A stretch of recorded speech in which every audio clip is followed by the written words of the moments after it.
Welcome to the show. Geek Insider presents Into the Geekverse, the place to get an inside look at movies, comics, games, tech, and everything exciting going on in the Geekverse. Join Matthew Harris and David King as they take a deeper look at the good, the bad, and the downright terrible things our Geekverse has to offer. With live chat, geek news, special guests, and lots more. So sit back, relax, and join us for a peek into the Geekverse.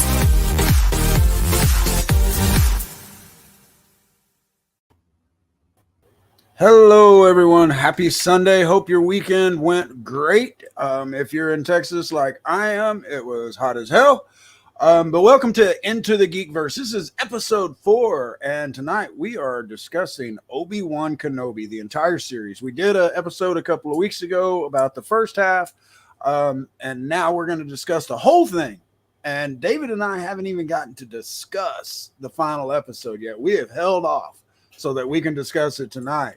And by the way, I'm Matthew Harris, and he's David King.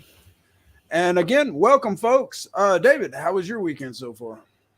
It was good, man. Up here in Tennessee, it's been storming like crazy. So, dogs have been barking and really enjoying, rewatching some of the Obi-Wans, especially the last episode.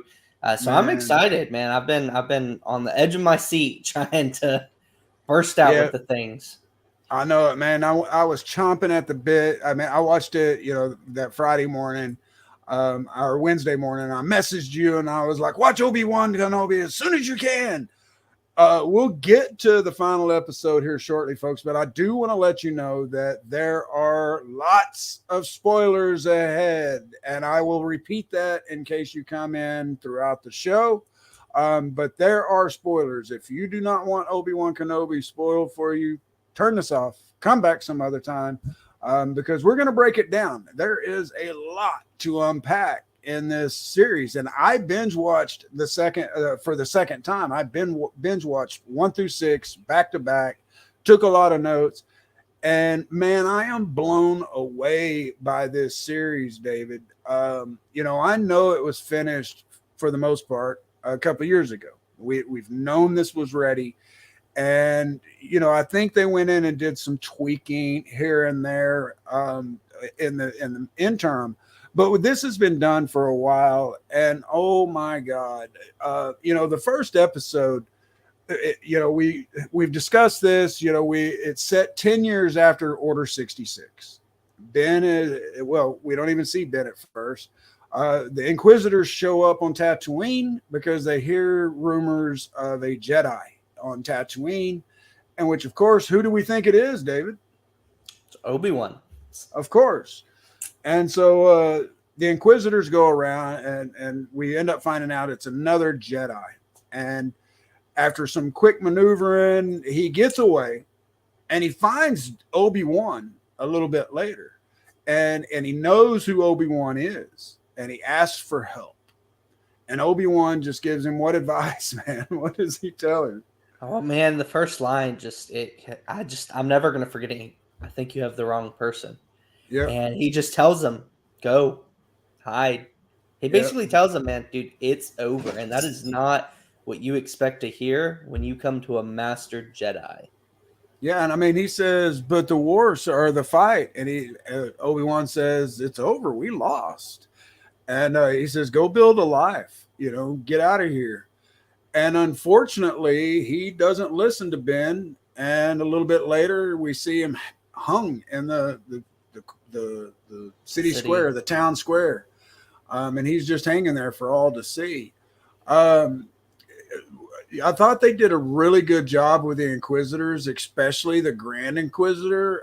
He has that air about him that you would expect from the Grand Inquisitor. And again, I haven't seen the Clone Wars or Rebels or anything, and I know that the Inquisitors appear in those. But it was just cool to see them because I've known about the Inquisitors. I haven't read the comics or anything, but I knew of the Inquisitors. And so for me, this was a first impression of them. David, you've seen a whole hell of a lot more on the canon stuff. Did they do it right?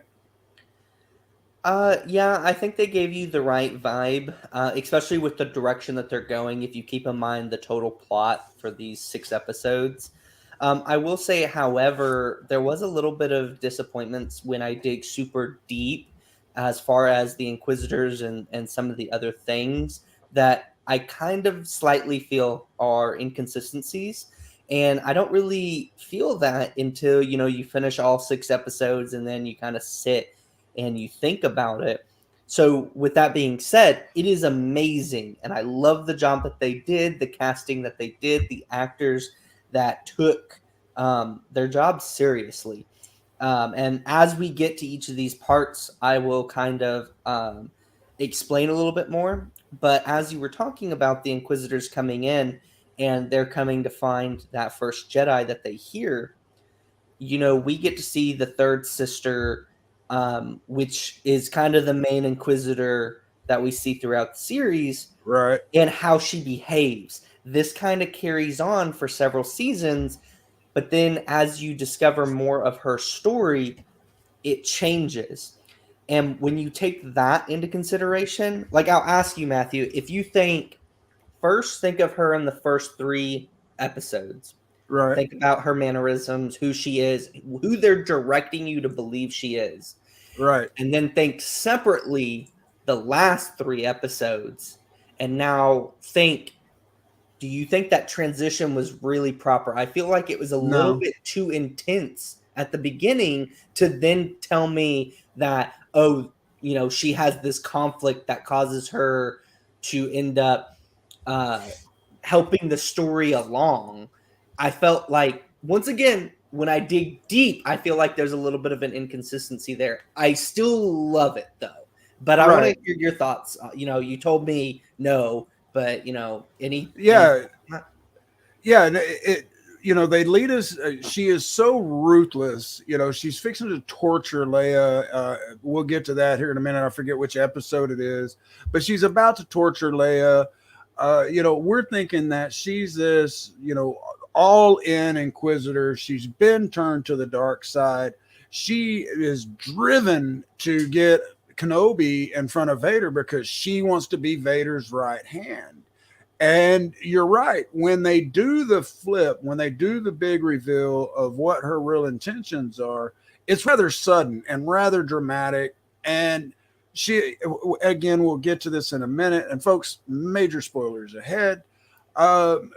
She reveals that the whole time she's just wanting to get Vader alone because she saw Anakin wipe out the younglings. She was there and she wants revenge. And so she's trying to set it up to where she can kill Anakin or kill Vader. That's how she knows Anakin is Vader, in which that was something we were talking about in the episode we first discussed the first 3. We're like, how the hell did she know? Vader would kill her, and we discover that she was there, and we see it in flashbacks, and we still don't know how she ended up as an Inquisitor because she hid. She says that she hid among the bodies. She acted dead. Well, then the Inquisitors say that they found her in the gutters. She was a sewer rat. They found her in the gutters. Well, if she was force sensitive and they were going around killing force sensitive families, which again, we'll get to in a minute, it would stand to reason that they would have just wiped her out. Well, I think that's a good thought process, except for you have to keep in consideration that they still need Inquisitors. So I think that in certain situations, they still have to bring in reinforcers. And so I think that she either used her powers to impress them or come to them saying, like, finally, after hiding and discovering that Jedi were becoming Inquisitors and, turning against the way, maybe she used that to her advantage.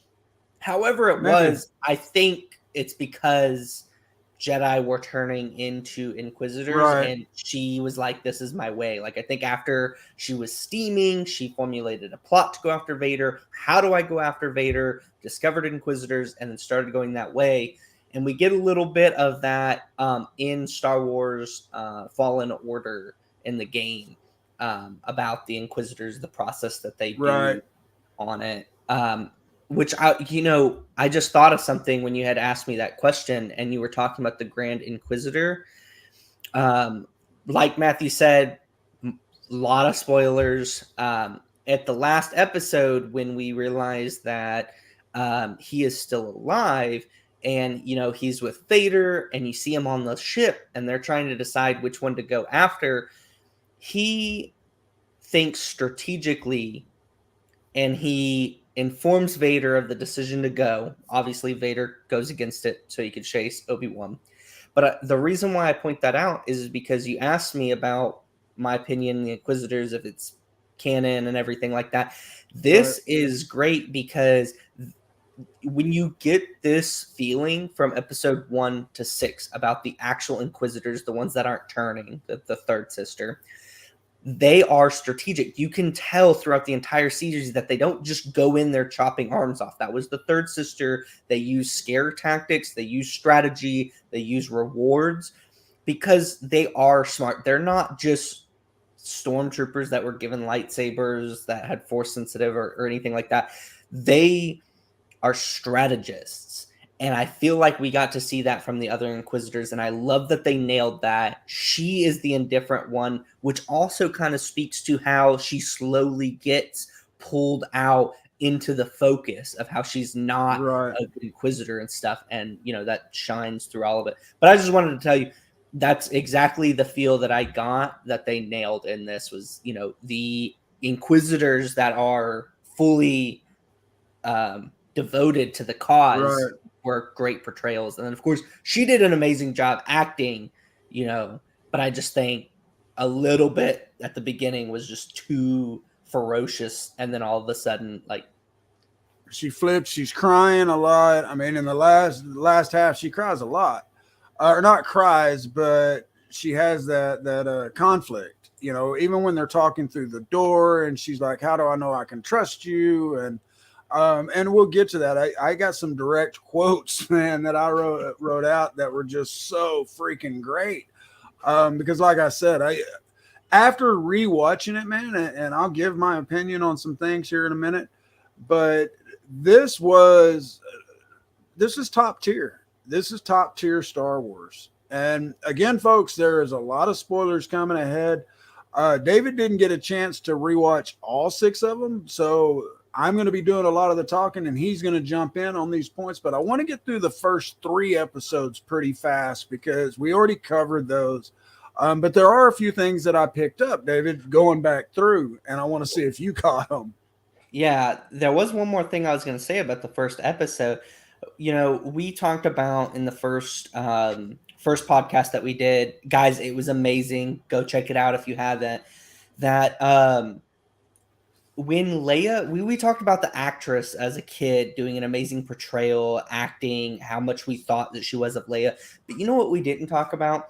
The fact that I feel like in Star Wars, we didn't really get devoted into the idea that she was a princess.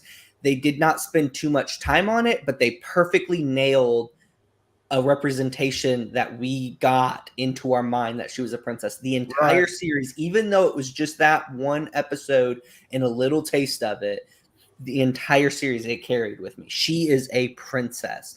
And I feel like when you watch the original Star Wars, you get it, you say it, but you don't feel like she's a princess. Right. And I love that they didn't have to spend a lot of time on that, because if they spent too much, it would have gotten lost, and I would have been like, this is about Obi-Wan. They nailed it. And I don't know if you thought about that. I just realized we didn't talk about it. No. I mean, I hadn't thought about it, and you're exactly right. When we meet her in A New Hope, she is called, we know she's a princess, that we got to run off and save the princess. Luke is all for saving the beautiful princess, but we don't know Bail Organa. We don't know her backstory. We don't know that she's adopted until Empire Strikes Back. At the end of Empire, we find out.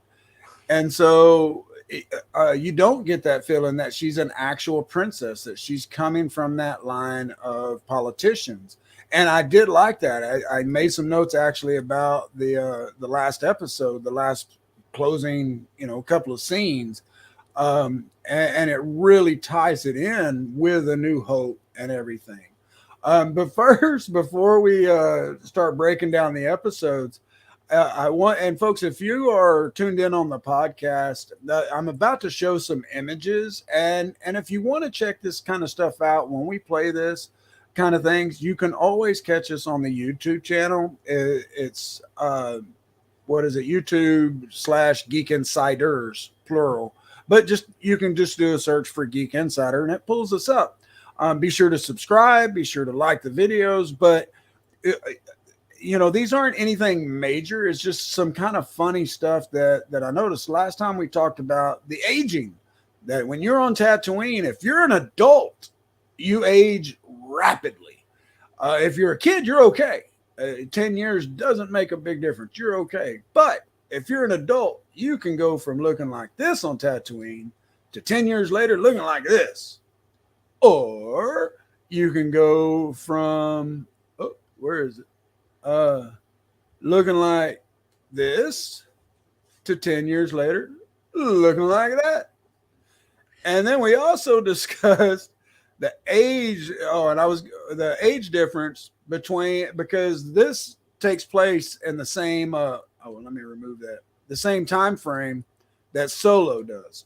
Solo, a Star Wars story, where we first meet Han Solo. This roughly takes place at the same time. And so we've got Leia and Obi-Wan, and we've got Han and Solo. And what's wrong with this picture, man? This is so wrong. Folks, this is actually a rough estimation of what their ages are at this same time. And I'm, like I said last time, I'm pretty sure if Han and Leia got together back then, Han would be registered as a sex offender in like 19 galaxies. And so then the other thing that I wanted to show was how good of a job they did picking these young kids to play Luke and Leia. Of course, we don't see a whole lot of Luke, but check it out. I mean, granted, I can definitely see that kid growing into that adult. Yeah. But the biggest one is this one. That was just perfect casting. I don't know how long they had to look for her. There goes my lighting. R.I.P. Carrie Fisher. Right, yes. One of the greats. And if you have never seen Blues Brothers, check it out, David. I don't know if you've ever seen it. It's an older one. But Carrie Fisher is in it, and she's a crazy bitch. And it is a completely different role than Princess Leia. And it's funny. I mean, she's been in a lot of other stuff, but those are the two iconic roles for me. All right. So let's break down the first 3 episodes real quick. Like I said earlier, it's set 10 years after Order 66. We meet the Inquisitors right off the bat. Ben is the bum or the cave dweller you kind of expect him to be. He's living in a cave. You can definitely tell it's not the same cave that we see in A New Hope. He's working, cutting meat off of a giant sand, I don't know what the hell you call it, shark with 19 fins or something. It looks like a big fish, but it's in the middle of the desert, and they go and cut meat every day. And it looks like Ben is making a very meager living. He's stealing some meat every day just for his pack animal. I don't know what kind of animal it is. Do you know? No, I know it's the equalization of our camels. Right. And it's just got a snout that makes it look different than a camel. But he takes it a little slice of the giant sand fish meat every day.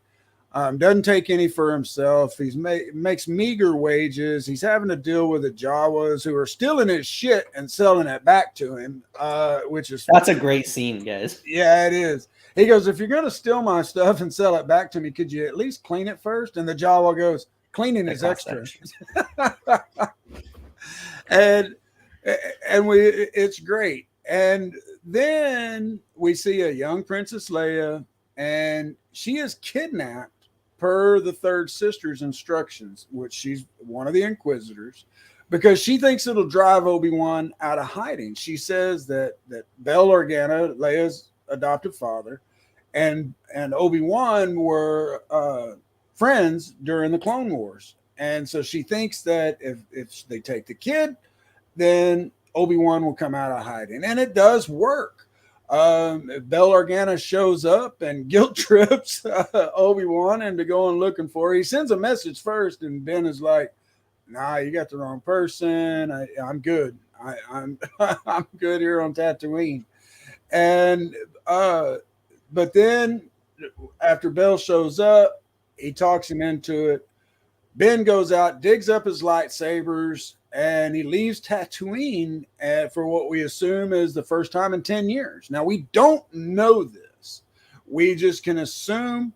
And I say that we don't know this because it could open it up for another season where we go backwards instead of forwards. We'll get to my reasoning on that in a little bit.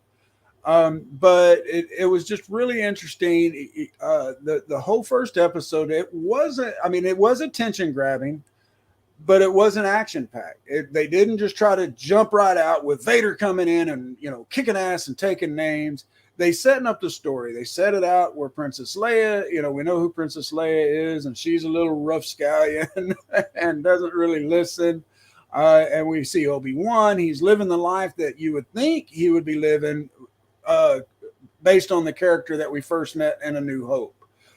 And what we heard at the end of Revenge of the Sith, where he's taken off, to go into hiding and to watch over Luke, we know he's going to live a pauper's life. On episode 1, was there anything you wanted to chime in on that, David? Nah, you cap it pretty well. I mean, we've talked about, the breakdown of all of it. I think I've talked about, for the most part, everything that I've wanted to. The only thing that kind of ties into that is the whole cave. You had mentioned that it's different than the one that we see him in. But my question is the last scene, my question is when does he come back to a cave? He leaves, he empties out the cave, he, sets off. So, what is he doing in the time frame? Is he staying on Tatooine? If he does leave, when does he come back? When does he go back into watching over Luke after he just said that, he's a boy, let him live, Well, and we'll get to that. That's in the last episode. Last one, yeah. But he does say, you're exactly right. He says, you're right. He just needs to be a boy and the future will take care of itself. And so I think at that point that he doesn't feel that he has to watch over him constantly. And he even says the only protection he needs is you and Baru, saying it to Uncle Owen. And so I think at that point, he's going to be the watcher, but from a distance. If he gets, he's checking in every now and then to make sure there's no problems. He probably goes into town. You know what probably is? You know what? We'll talk about it more later as we get to the final one, because I know we'll talk, and we're already at so much time. We gotta. Oh yeah, this show is going to go long. I can guarantee you that because I have so many notes. I'm going to write an article and put it on GeekInsider.com because I really, really broke down. Like I said, especially from episode 2 on, I really grabbed a lot of stuff because I was really intently watching this. And again, folks, if you're just tuning in, there be spoilers ahead. If you haven't seen Obi Wan Kenobi, the series yet on Disney Plus, you'll want to watch it. More than likely, want to watch it before listening to this show or watching this show because we're going to ruin the whole goddamn thing for you in this show. We're going to enhance it. Right. But if you haven't seen it, we are going to cover a lot of things that you may want to wait to see. Now, moving into episode 2, Ben knows because Bell told him that the ship that has Leia on it went to Daya, the planet Daya. And so Obi-Wan arrives there, and David, one thing I wanted to see if you caught or remember, because I didn't catch it the first time. When Ben is first arrived there, Jaya, and he walks up, there is a clone trooper sitting there on the ground holding out his helmet. Did you catch that that's Jango Fett? Boba Fett? Well, remember all the clones were I know, made off of. I know, but it's actually the actor. I did not catch it that time because he's got a full beard, bigger than mine. But this time I did catch it. It is the same actor. They didn't just, Now, go ahead. What you're saying, I guess I never thought of it, but I mean, it did look like him. I mean, it looked like the clones, exactly what I was thinking. But I think I saw something somewhere about that being Commander Cody, but it didn't look like it. But I remember seeing something somewhere about it, and I was wanting to rewatch it and try to look more closely at it, because remember when Order 66 happened, the last stormtrooper Obi-Wan directly saw was Commander Cody, who turned on him immediately. Right. Anyways, continue with what you were saying. No, I was just wondering if you realized or caught that it was the same actor, because I didn't catch it the first time around. And, and I know they're all clones. They're all supposed to look the same, even though in Clone Wars they don't. Except for the Bad Batch. They look different. Gotcha. But anyway, yeah, that was great. I loved that little nod, that Django / Boba. It was the same actor, and which I should have known the first time around. But another thing that kind of bothered me, first Gaia, folks, when you see it, the first thing me and my wife both said was Tokyo. There is neon everywhere. There are Asian aliens. They look Asian, and I guess Asians, the galaxy in any galaxy, like neon. That's what they were trying to say, because there was a bunch and it looks cool. It looks really cool. That looks like the scene from the original Star Wars when Anakin and Obi-Wan had to cut up the assassin's ringworms and had to chase it down. That's what it reminded me of. Yeah, you're exactly right. That's what it reminded me of too. But there's a huge thing that bothered me when Ben is on Daya. He is supposed to be in hiding, and he's supposed to be hiding the fact that he's a Jedi. Why is he walking around in Jedi robes that only Jedis wear? There's no one else on that entire planet except for the fake Jedi that's wearing the robes. I mean, interesting point. I think that perhaps from a production standpoint, it may have been to kind of ease the viewer's mind. This is Obi-Wan. This is still who you remember. Not saying that it's accurate or makes sense given the situation, but it may have just been they thought, it's iconic where you see him in his robe. And, maybe they wanted to keep that, but it also needed to be still kind of that robe that you recognize them in. But you have a good point. I mean, maybe also he's kind of rocking that bum vibe. Maybe he stole it from a Jedi. Maybe that's what he's thinking. Not a very good point. Right. I mean, I guess if you make your mind think about it, maybe there's some ways, but it's not natural. So I see what you're saying. I mean, especially because it draws attention for any Inquisitor Stormtrooper to stop you and ask you. Right. And why would you want that? We know that Qui-Gon wore robes like that. Mace wore robes like that. I mean, every major Jedi wears robes like that. And it just struck me as like, man, you're supposed to be in hiding. And then once he rescues Leia, he changes clothes. And for a minute there, and just a slow minute, now you're going to laugh the next time you watch it. He looks like Scorpion / Sub-Zero / Lizard from Mortal Kombat. He's got the green tunic on. He's got the mask on because he just screwed the guys up with a spice, throwing it down and gassing them so he could get Leia away. And he looks like, that he's in disguise. But 2 minutes later, he walks into an alley and puts his hobo robes back on and his Jedi robes. And so I was just like, stay in that. You're supposed to be in hiding. You're supposed to be disguising the fact that you're a Jedi.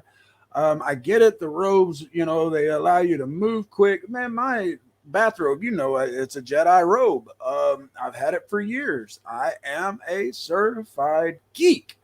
But yeah, it was just kind of funny that, just a second, I had to shut that off so Alexa didn't come on here. Yeah, I don't know if you have it written down. There's another section when he's rocking a robe in one of the other episodes where he is walking out Leia underneath the robe. And when I'm watching that scene as he's just like huddling across and she's in the robe and he's just trying to go, I'm just thinking of that popular TikTok thing that's been going out right now where it's like, don't be suspicious. Don't be suspicious. Don't be suspicious. Because I'm like, how do you not? There's just this lump, like, no, it's just serious cancer, just like, and that's something like just, that's something like the Minions would do for Groot. It's just, that was kind of crazy. And then there's a whole big thing on Dia where Leia discovers that he's a Jedi, and she says, "You seem kind of old and beat up." And I laughed. I laughed the first time. I kind of chuckled, but this time it reminded me of Into the Spider-Verse when Miles says, "Why did I get stuck with the janky old broke hobo Spider-Man?" That's exactly what, and I love that line. I absolutely love it. But that's what it reminded me of. She is like, "You look kind of old and beat up." These kind of lines are what make me really appreciate Leia in this. Whether it's the writing plus the acting, everything like that. I feel like that is what young Leia would exactly be like. Yeah. She would be a smart ass. She's prim and proper to a point, but she's gonna tell you what she feels, and she's a smart ass. In the first episode, the cousin is like, "You speak to lower life forms," and she's like, "Well, I guess I don't need to speak to you then." Yeah, and I have seen a lot of hate going on Twitter and elsewhere on this little actress.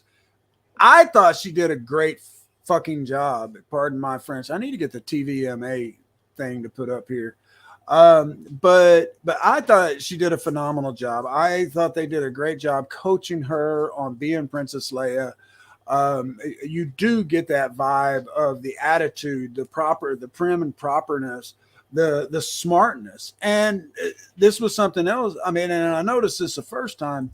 You get to see that Leia is force sensitive. She can deduce or feel people's feelings. She knows what they're what she's like, "You're hiding something and you're scared of this, that, or the other thing."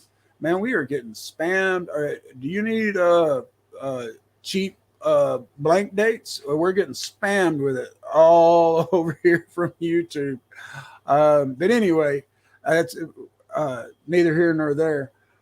And I lost my train of thought. I told you it happens every single damn show.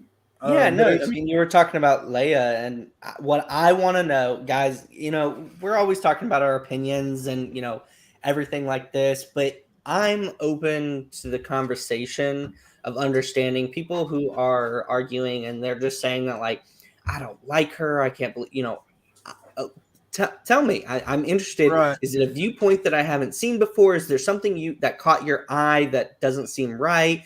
I want to see that. I'm only seeing it from my perspective, which that Leia, smart alecky, bossy, kind of on my own woman. But then also, like, she's still like, it just translates really well seeing. And I think maybe some of those people think that she has too much of an attitude. And we do see that she has an attitude in the original movies. And I think that maybe some people are focused on that she has so much of an attitude in this. But you got to remember, this is a kid. Of course she would have it. And then she would kind of hone her attitude as she got older. And she's 10 years old. Yeah. I mean, she's getting at that age where, you just can't control them. They're trying to find their independence. They're trying to find their own personality. And, she's being forced into being this princess, which she doesn't want to be. She runs from that responsibility. She doesn't want to be a politician. She even tells her father that, and he tells her that's probably why she'll make a really, really good one, is because she doesn't want to do it. But I'm of the same way. I'm very open-minded. You know, if you've got a debate on why you think that Princess Leia or that actress wasn't good for Princess Leia, you know, let us know. Let us know in the comments. You can email me, Matthew@geekinsider.com. I'll be happy to answer questions or to have a civil debate on the subject. But I also get the feeling, and I have for years, that no matter what Lucasfilms and Disney does to these projects, some of these bitches just ain't gonna be happy no matter what. You know, they want to be able to write it, cast it, direct it. I mean, they want it in their little box of this is how it should be. And if it's any different outside that box, then they absolutely hate it. And I'll have to say, I welcome, drop the comments, give us emails. The only thing that I request, guys, there's no room, and we mentioned this before in the first episode, there's no room for hate in this. Leave all that aside. We can have a civil debate about it and have conversations. Thank you, MJ, for dropping by. Yeah, and he's got MJ. You've got a great point. Reva surviving 2 times with lightsaber stab is a spit on characters like Qui-Gon. Great point. Great freaking point. The Inquisitor survived a gut shot. Reva survived a gut shot. Qui-Gon just drops dead from the same exact wound. That is a really good point. And yeah, I mean, that's not something that I thought about. And stuff like that is things that I like to be brought to our attention, because it kind of breaks up and makes some of these inconsistencies, because it's kind of like plot convenience. We still want the character, but we want you to know that they got hurt. But they're fine. Right. And, you know, Reva gets gut shot. They leave her there to die. She crawls over, and then she's in a little bit of pain. Owen fucks her up and punches her in it at one point and hurts her, but she's kind of fine. And that is kind of another problem that I have with this. Thanks, MJ, because you bring up another point. Lightsabers in the original trilogy, they cut your damn arm off like that, you know, quick as hell. And then we get to the newer stuff, and you can get touched with it and it just burns you. You know, it doesn't slice through you. You can take a gut shot, and I guess it just, you know, sears the opening and closing so that, you know, you're not bleeding out. I don't know, but that was a really great point, MJ. Now, going back, we're going to go to episode 2. I want to get through the first 3. I told you folks, this is going to be a long episode. I'm going to have to take a pause here at one point to get my charger from my computer. I'm set up with plugs this week, David. So if this happens, that I'm good. But you might have to talk for a few seconds while I get set up. I didn't have time to begin with or before the show. But again, folks, if you're just tuning in, we are discussing the entire run of Obi Wan Kenobi, all 6 episodes. We're only on episode 2, and there's going to be spoilers every which way but loose. I'm going to ruin the whole damn thing. We're going to be talking for quite some time, going in depth. You stay tuned, drop us live comments. MJ brought up a really good point, and we'd love to talk about the points that y'all got. So let us know. Definitely. And on the next thing that I want to discuss on episode 2, you know, third sister, she is bound and determined to find Kenobi, and she puts a bounty on Kenobi, going outside the Grand Inquisitor. She puts a bounty on him, sets his picture out there because he has Leia at this point. She's not showing Leia's picture. She's showing Ben's. And so every freaking bounty hunter on the planet is suddenly holding their holocron or whatever you want to call it. And it comes up and it shows Ben's face. And then he's on TV screens and everything. They are after his ass. And Leia gets scared when she sees this, and she thinks that Ben may be the real kidnapper. why are they looking for you? You know, it just doesn't click with her that they are, you know, drew her out. And she does say that kind of, she says, you're the reason that they took me, but how do I know you're not the real kidnapper? And she runs off, takes off And through the city. with that point, I'll let you continue here in a second. You know what? Some of this stuff makes me appreciate all these movies I watch. Stuff like that happens where it's like wanted, and you know, like we always have movies where there's somebody saving a kidnapped person, and then they're, you know, wanted, and I'm always like, really? You're going to see all these TV screens, everything like that, and not wonder if they're the bad guy because plot convenience. So way to go. You put this out there and you made it more realistic. There's a 10-year-old Leia who's a politician's daughter who has an attitude, and you expressed it well. You showed what, like, I think it was executed really well, and it completely went over my head until you brought that up. Those little things that I appreciate, Right. that I would have never thought about. And, you know, it sets it up to the point where Ben is going to have to reveal himself at some point. And you brought up when we discussed this a couple of weeks ago that for 10 years, Ben has been disconnected from the Force. He hasn't used it. And up to this point, we have not seen him try to use it. Or no, I think maybe we saw him try to use it once. But when Leia runs off, Ben's trying to catch up with her. And of course, everybody on the whole freaking planet's looking for him. Leia heads up to the rooftops. And this is where some funny shit happens. We discussed this last show, so I don't want to put too much on it. But you know, there's a couple of bounty hunters on the roof, and I saw something new this time around, David. Ben gets pinned down. Leia gets stuck on that edge of that building. She can't jump any more buildings. And third sister sees the fight across town. Now, it's only like 10 buildings away. I counted. I paused and counted the buildings. I was like, okay, that's like 10, 12 buildings.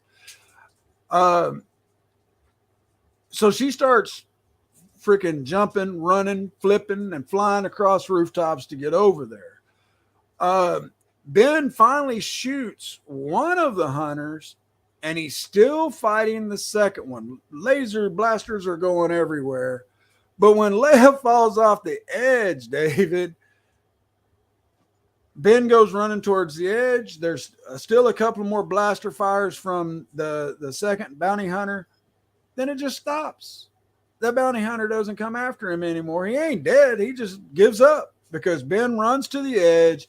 He uses the Force to stop Leia from hitting the ground. Next thing, he is down there with her. That bounty hunter up on the roof just, like I said, he just gave up. He's like, oh, I'm out. Or it's 5 o'clock. Bye, George. He clocked out and went home.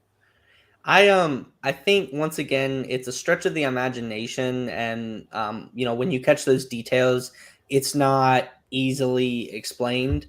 But the only thing I can think of is if he saw that was a Jedi, he may have been like, nah, dude, this is too much for me to continue and just get like, maybe, like I said, it's a stretch, but unfortunately that detail does not have an easy peace of mind explanation, you know, like third sister running and pushing him off because she's trying to go real quick. There's no easy explanation, unfortunately. And guys, when he's saying running, flying, jumping, and all that kind of stuff, we're not talking about the cool Force jumping that you see in the movies. We're talking about some person trying to parkour for the first time off of roofs. And we talked about it in the first episode. It just kind of looks pathetic for, you know, someone who's supposed to be this badass, this early, how fierce and how awesome she is supposed to be as an Inquisitor. It's just like, really? Like, I take you a little bit less serious now. Exactly. And it takes her freaking forever. She is, you know, it's all cool looking. She's pushing shit to get across to the next building. She's running. The fight stops. Ben makes it down to Leia and says, hey, we got to go. They take off. You assume they have to walk a little bit because they end up where they see the Inquisitors and the Stormtroopers, and they're trying to get away. Well, then, Shuttle, right? What's his name? Haja shows up in the alleyway, and he says, "Hey, the Empire has shut down all of the ports.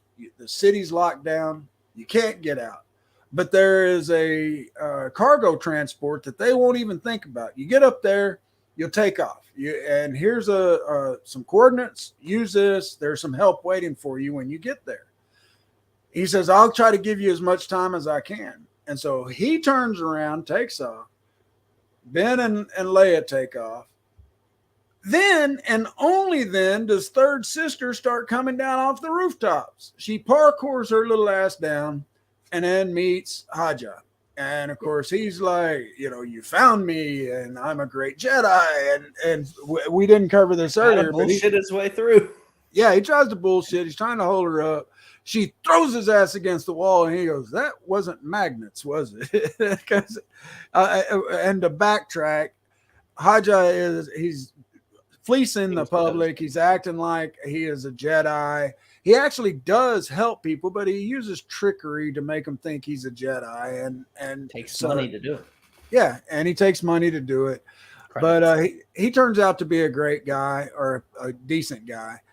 But anyway, yeah, I just thought that was funny. And then Reva, our third sister, pulls it out of his head that they're going to the cargo transport. And let me see here. She tells him that he isn't going to die today, and that she is just going to. Oh, wait. Oh, third sister shows up, and Ben has in the cargo area. Ben has Leia run to the ship, and he's hiding. And third sister's walking around, and this is an area that you and I had a huge discussion on in the first show, because she's trying to taunt Ben, and she tells him that he isn't going to die today. She says I'm just going to take you to him. It's then that she says, "Lord Vader will be pleased." And you can see Ben's face just go into shock. She goes on to taunt him about Anakin being alive and looking for him. She reveals that she knows that Anakin is Darth Vader. You and I were discussing, how the hell does she know? Why didn't Ben know that Vader was alive, or that Anakin was alive? And, did Ben even know that Anakin was Vader? And I did some research today, and yes, he did know that Palpatine christened him as Lord Vader.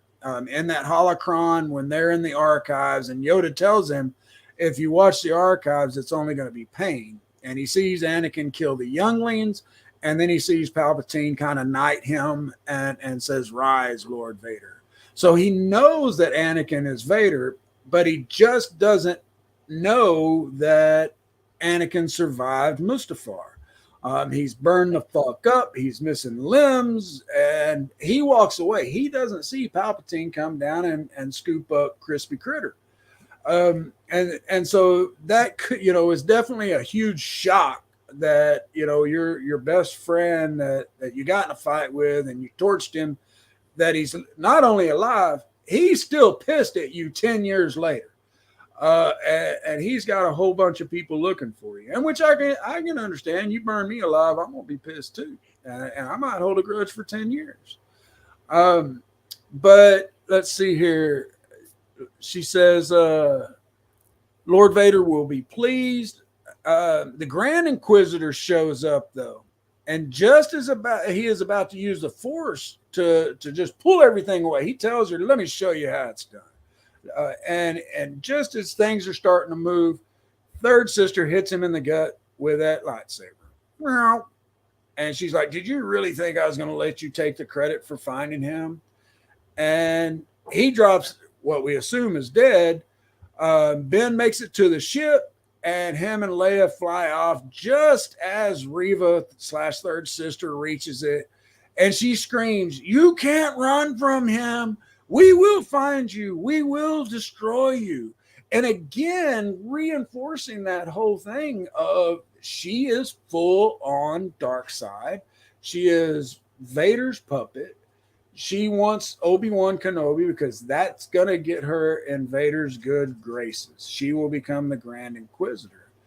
Um, as they're flying away, Ben kind of zones out. He's thinking about Anakin, and as he's hearing some voices and stuff, we see Anakin for the first time, and he's in the rejuvenation chamber. His body is all screwed up, like you'd expect, like because what our first view of Anakin in Return of the Jedi, when the helmet comes off, and he's got the big fat head, and it looks like he's been in the water for 100 years. Um, it's what you would expect to see. He's in that rejuvenation chamber. One of his arms is missing. It hasn't been connected yet. And so that was really cool. And that was the end of episode 2. David, do you have anything you wanted to throw in there before we recap 3 real quick? Nah, I think we touched point on pretty much everything as we went. But to reinforce MJ's comment about the lightsaber stabs and just being a diss on Qui-Gon, that lightsaber wound on the Grand Inquisitor ends up not being so. Can Star Wars, if you're listening to this, can y'all give us some explanation on, somehow make a transition from where we were then, where we are now, like what's going on that, it's just, I need some sort of transition to understand why these lightsabers aren't what they used to. All right. Do they get stronger over time? I mean, one thing that I would like to see is, and I only know this from The Force Awakens. No. But The video. No. The video game that came out. No, the one years ago where he's a clone. Vader has him as an apprentice, and he Star Killer, I think, is his name. Yeah. But you go and find your crystals to make your lightsaber. That was something that I would like to see in one of these outings is, explaining why lightsabers are different colors for different people, because there's a process when you're a Padawan of getting your lightsaber, getting your crystal, and there's a whole big drawn out process. But anyway, that's kind of off track.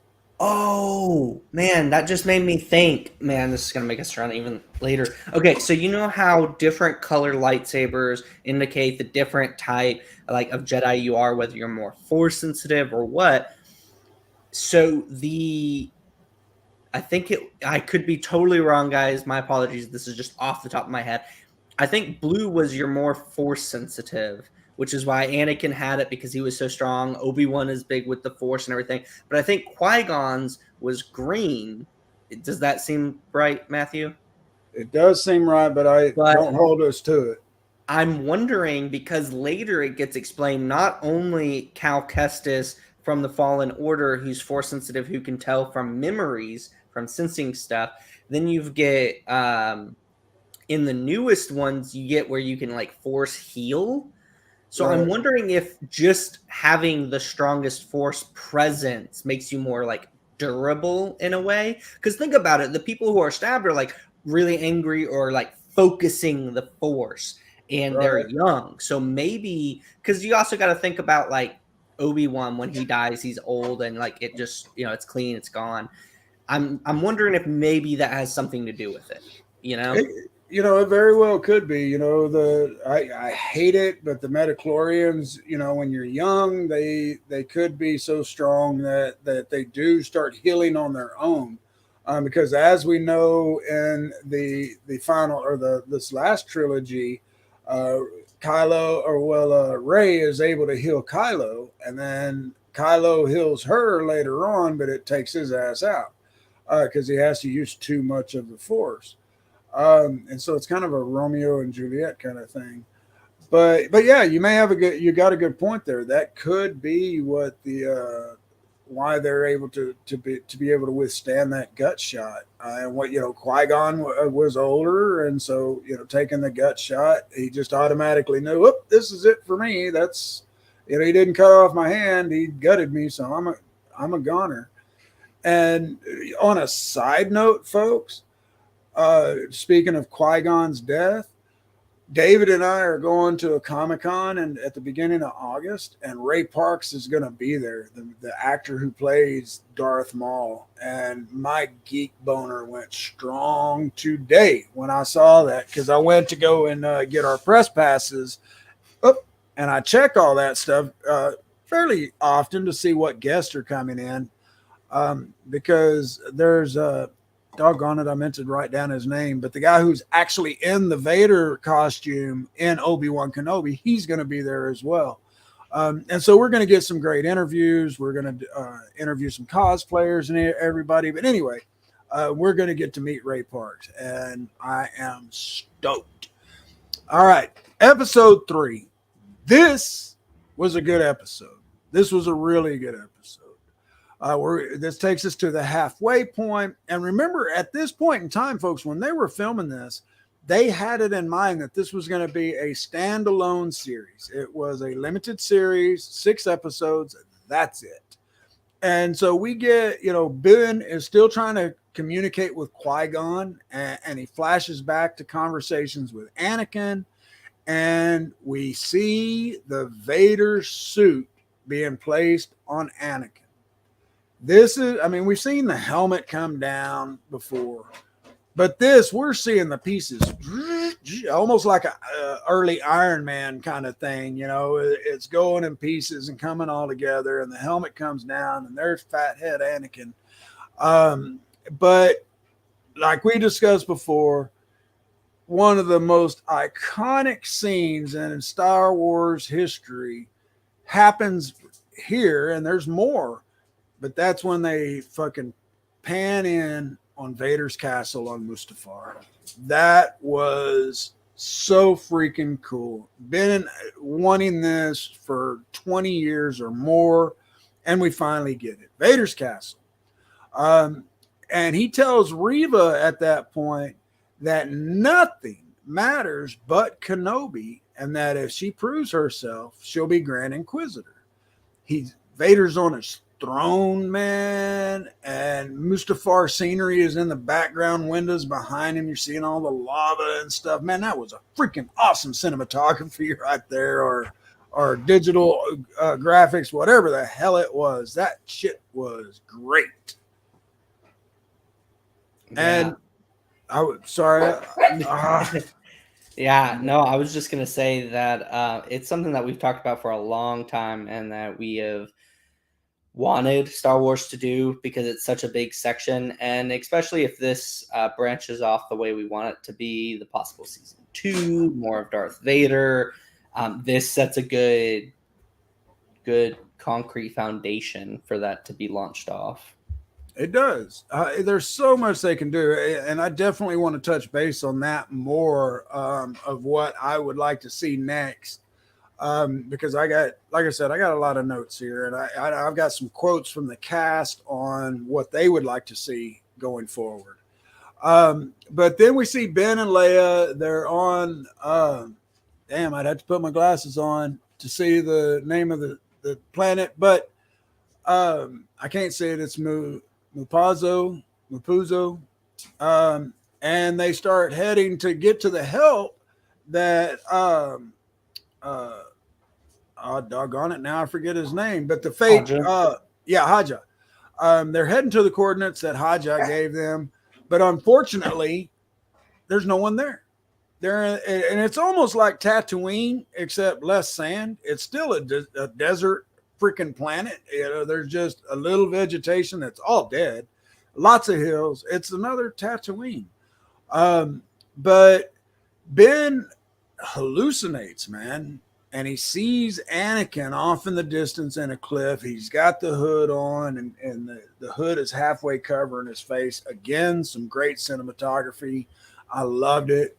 Ben stops in his tracks, and he's staring, and you get that sense of that he's so torn. This was his Padawan, his best friend, the man he could depend on no matter what. And now he knows he's alive and looking for him for revenge. And I would be kind of scared too, man. Especially if you screw somebody up that much, they're gonna be pissed. They're gonna want their pound of flesh, so to speak. But so of course, that's not actually Anakin's not there. If he was, he'd be Darth Vader. So I almost said Luke and Leia. Leia and Ben, they hitch a ride with this guy that happens to be traveling by. Unfortunately, he is very he leans towards the Empire. He's a sympathizer with the Empire. He likes them. And so unluckily, not a few minutes later, it stops and they pick up like 4 or 5 stormtroopers. And of course, the stormtroopers say they're looking for a Jedi. The one sitting right in front of them with the Jedi robes on, and it never occurs to them that he might be the Jedi. They ask him if he's seen the Jedi or heard anything about the Jedi. They act like they're father and daughter, but Ben screws up, and he she's supposed to be Luna, not Luna. She's supposed to Luma is supposed to be her name. And he calls her Leia, but he covers it really quick, and he says that that was her mother's name. And sometimes when I look at her, I see her mother's face. Ewan McGregor does a really good job here because he's looking at this little girl, and you can just tell that he's thinking about Padme. He says something. Sometimes, like I said, he sees her mother's face. But he's looking at her, and I just thought it was great because you could tell that he was thinking about Padme. And so it wasn't a lie, and that's some of the best lies that there are, is when there's a little added truth in there. But the troopers quickly get off, and so no harm, no foul. But then our little duo arrives at a checkpoint, and a drone shows up. And it detects Ben's face, and cat's out of the bag. Ben pulls out the damn lightsaber and commences to whipping some ass. He takes out the drone and like 3 stormtroopers. But unfortunately, then a transport shows up with another half dozen stormtroopers. They order them on the ground. You think our duo is done for, and then pew, pew, pew, pew. Somebody kills all the stormtroopers. And it's a spy. Tala is her name. And we find out later that she joined the Empire because she liked what they had to say. But then once she saw what they actually were doing, she decided to help the resistance, help the insurgents. They're not known as the rebels yet. It's the insurgents or the path. And so she decides to help them from the inside. She tells them that she can get them to the port, the spaceport, so they can get the hell off of there and head back to Alderaan to get Leia home. But they get to the port, and the Inquisitors, of course, lock down all the ports. And so our guys are stuck again. The spy takes Ben and Leia to a safe house in town, and she reveals the path that I just mentioned a second ago. And it's a system of safe houses across the galaxy, and they're trying to link the systems together. And this is the beginnings of the resistance of the rebels. Later on, we even see the emblem, or in this room there is the rebels, the resistance emblem scratched into the wall. But Ben feels a disturbance in the Force, and all of a sudden we see that Vader's arrived on the planet, and he's marching down the center of the street with troopers stationed all around, and the Inquisitors are in the background. And brother, rewatching this, that's the Vader I want to see in a series. He force chokes that sumbitch to come and out the window, kills him, trying to draw Ben out. He's walking along, drags a poor woman behind him with the Force, just dragging her through the streets. That's the ruthless son of a bitch that I want to see in a Vader series, man. We talked about in the first episode a little bit of this specific scene. Going into what you're saying with the mannerisms that he does, expressing who Lord Vader is. And I think what I would actually like to see is this, but like right before it, before Obi-Wan, I'd like to see some of the stories that you have from the books and everything of Vader and his conquests, and Right. like maybe not.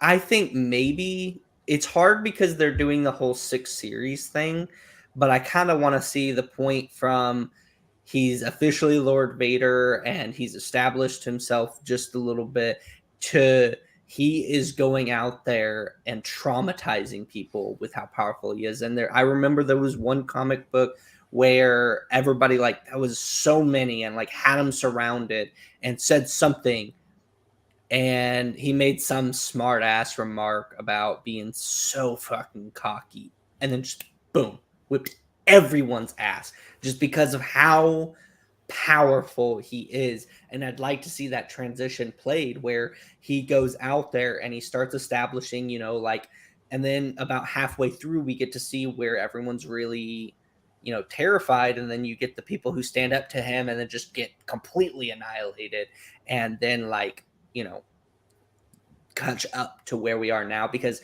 right now I feel like he's just fully established and everything, and now he's kind of rocking his throne.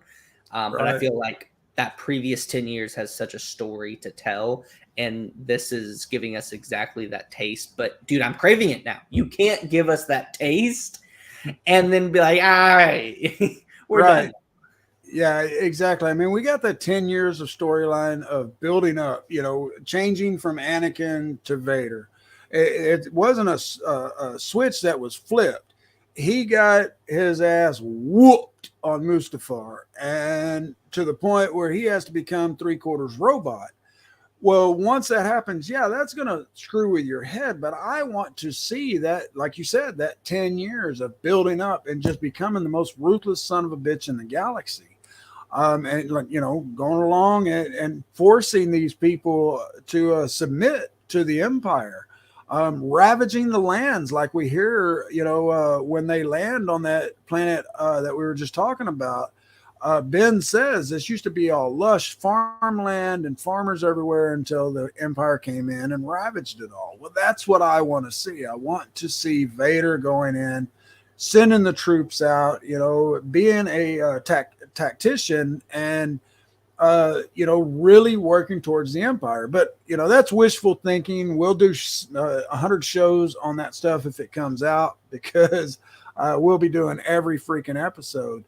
Mhm. But then on this planet, like I said, Vader's force drags that woman through the streets. Well, Ben sends Leia off with Tala through hidden tunnels that the path is made, and he's going to draw Vader away. And so he runs out of town. Well, he don't make it far because he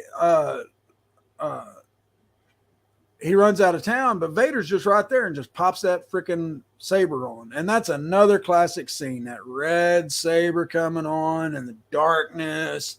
And, Ben asks him, "What have you become?" And Vader answers, Made me. exactly. And it's that same hateful tone, from that we had from Mustafar. Man, and I want to say something. At that exact scene, you pop the lightsabers and everything like that. I know it's a joke, but I can't believe someone pointed it out, and I'll never be able to unsee it. The first thing Obi-Wan does when he pops that lightsaber, if you notice, he runs to the high ground. I was like, huh? And then they showed me, and it's like high ground. And then he pops his lightsaber, and Obi-Wan was like, yes, I know it's a joke, and they probably didn't mean it. It was just how the landscaping was, but I Right. can't unsee it now. Yeah, I'm gonna have to watch that again, because I was just thinking he just ran off, but I didn't catch that he ran for the high ground, because he did run off again. But and he's going through all these big piles of gravel or whatever, and Vader finds him again, and he's clearly the stronger one at this point. He's just whipping that, not whipping his ass, but yeah, kind of whipping his ass. And Vader tells Ben at that point, "You should have killed me when you had the chance." And I get that, man. You cut off my arms and legs, or cut off my legs, burn my ass up, and you don't kill me. I'm gonna come for my pound of flesh. There's just no two ways about it. But we're almost done with this episode 3, and then we can get into the really good stuff. We are an hour into this show. If you're just tuning in on the podcast, again, folks, there are many, many spoilers ahead and behind us. Or if you're just tuning in on YouTube, there are spoilers ahead. We are discussing everything about Obi Wan Kenobi series because it is done now. If you haven't seen it yet, all 6 episodes are available on Disney Plus. If you don't have a subscription, go get one for a month. I think it's like $5. Buy it for a month. Go and watch Obi Wan Kenobi. Watch Miss Marvel, which I happen to like. We'll cover that some other time. But watch Obi Wan Kenobi. If you're a Star Wars fan, you owe it to yourself to watch this series because they really do justice. And they're all out, so you got no excuses. Those people out there that are like, "Oh, I just want to watch, like, binge watch all of them at the same." Well, guess what? They're all out. Binge watch them now. Yeah, come back. Watch this. It's like a 6-hour long Star Wars movie, folks. They don't pull the punches on the special effects, the storyline, or anything. This is a 6-hour long Star Wars movie. It's like another trilogy just packaged into 6 episodes. But I know Reva finds the hidden room in the Path's hideout, and she goes after Leia. Vader, in the meantime, he just lifts Ben's ass up with the Force and uses his lightsaber to light some fuel on fire down below him. And then he fucking tells Ben, "Now you will suffer, Obi-Wan." And he drops his ass in the fire. And Force holds his ass down so he can't get out of the fire. And dude, when Ben is writhing and screaming, that was Anakin whole thing, being the burning, he didn't scream, "Oh, I hate you." But there was that same mirror image of what happened to Anakin is happening to Ben now. Now, of course, Ben's arm got burnt, and then it's not even really covered much more later. He goes into the rejuvenation chamber, comes out early. I'll cover that in a minute, but his burns are just never really discussed. While he's holding him down, he tells Ben, "Your pain has just begun." He has plans to really screw with this guy. And Ben, like I said, Ben sounds a lot like Anakin. Vader finally stops. He lowers the flames, and you can tell he's getting ready to have the stormtroopers get Ben, and he's going to take him off to, probably torture him for the next 10 years or so. But at that time, Tala shows up, and she blasts a generator or something, and it sets the fuel back on fire, and it separates Vader and Ben. And so there's this partition, so to speak. And another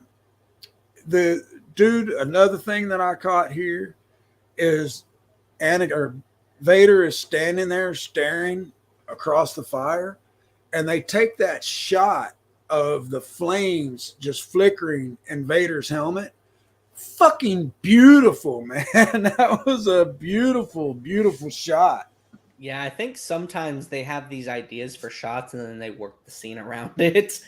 But you know what? I was thinking about that. I mean, obviously it's too early in the episode and there's plenty of reasons, but also some of these things make me think, like, if Vader's powerful enough to stop a ship and with ease, right, then if he was that serious about getting Obi-Wan right then and there, he had him in the flames, he was explaining everything to him, the stormtroopers were going to take him, and then those flames went back up, he could have just used the Force. It's like he's that powerful. But also, I feel like maybe in my explanation of my brain, this may not be at all what they had planned for it. But maybe we're still seeing a little bit of that, like less of we're seeing Anakin turning into Darth Vader, but more of Darth Vader becoming more of the Emperor's pet on being strategic, thinking things through, because he's not as impulsive as Anakin anymore. So that's maybe why he doesn't do that immediately. He's thinking about what this does. It's the same thing when he chooses to go after Kenobi's ship. He's still a little bit impulsive, but he's not like as impulsive as Anakin was. And, Obi Wan always told him and was trying to teach him that. And I think maybe the Emperor's, I think maybe we're finally seeing that transition where he has to be a little bit more cautious. Once again, after the whole Vader conquering the galaxy with his fear, and like just everybody knows who Lord Vader is. And I think now he's in that settled part where Emperor's really molding him. Right. Like, all right, kid, you've had your fun time now. Come on back. Do what I need you to do now. Yeah, he needs that Patton. He needs that General Patton who is going to think strategically and not go off. And then that's actually covered in the final episode. Palpatine, and I'll cover that here in a minute or in a little bit.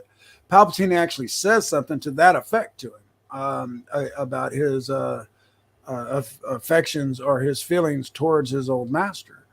But to the end, we're at the end of the episode 3. Reva catches up to Leia in the tunnels. Leia asks her, are you the one I'm supposed to meet? And she's like, yes, I can help you. And the episode ends. And that's actually where our episode ended the first time, our first episode. And we actually went longer this time talking about those 3 episodes than we did the first time. And we had all that other Star Wars stuff that we were talking about. We're going deep into this stuff, guys. Once again, if you're joining in, there's a lot of spoilers ahead. We are halfway through the season of Obi-Wan, and we've got a lot more to discuss. If you have already seen it, stay tuned for what we have to discuss. If you have not seen it, still feel free to watch, or go watch it and come watch us afterwards. We are on YouTube. We are working on getting it on all the podcasting so that you can watch this driving to work, when you go to sleep, anywhere and everywhere. This is fitting for all in any location.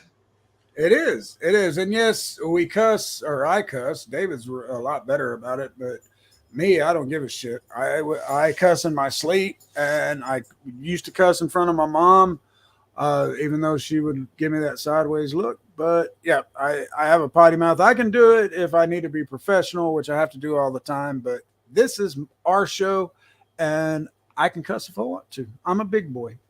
All right. So now we're halfway through. We got 3 episodes left. And man, I was so impressed with the first 3 episodes. I was kind of worried that they were going to let us down, as it went along. Because we've seen that before, where they start building things up and we get excited and then but it didn't happen here. It opens up that Tola gets Ben to Jabin, and Ben is, he's burned up and he's put into the rejuvenation chamber. And of course, we have the flashback between him and Anakin in the rejuvenation chamber, and Ben is hearing old voices of Anakin and stuff. He's kind of feeling it because he's still thinking about, oh shit, Anakin's alive. Reva has Leia. She caught Leia. She's got her off on her ship, and she starts really messing with Leia's head. She tells her that Ben is dead, and you can just see Leia's heart break. And then we meet Ice Cube's son, Ice Cube the rapper, O'Shea Jackson Jr. He was in Straight Outta Compton. He looks just like his dad. I knew who he was the second he came on screen.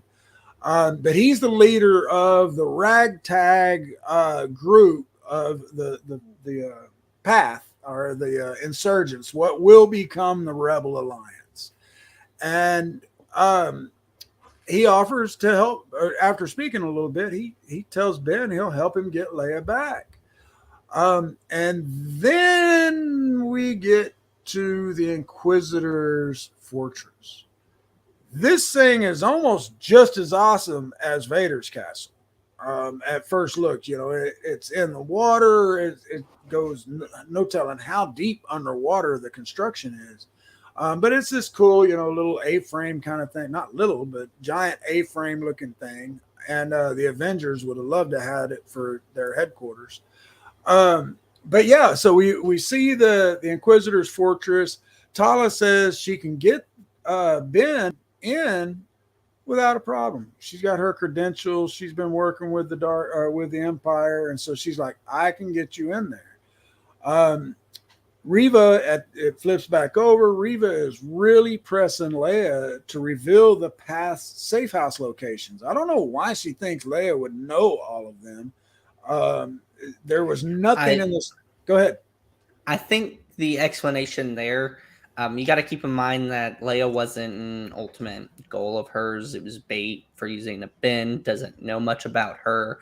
And when she discovered she was a princess and that, Ben is connected with that, I'm assuming that she thinks that Leia always knew Ben was a Jedi.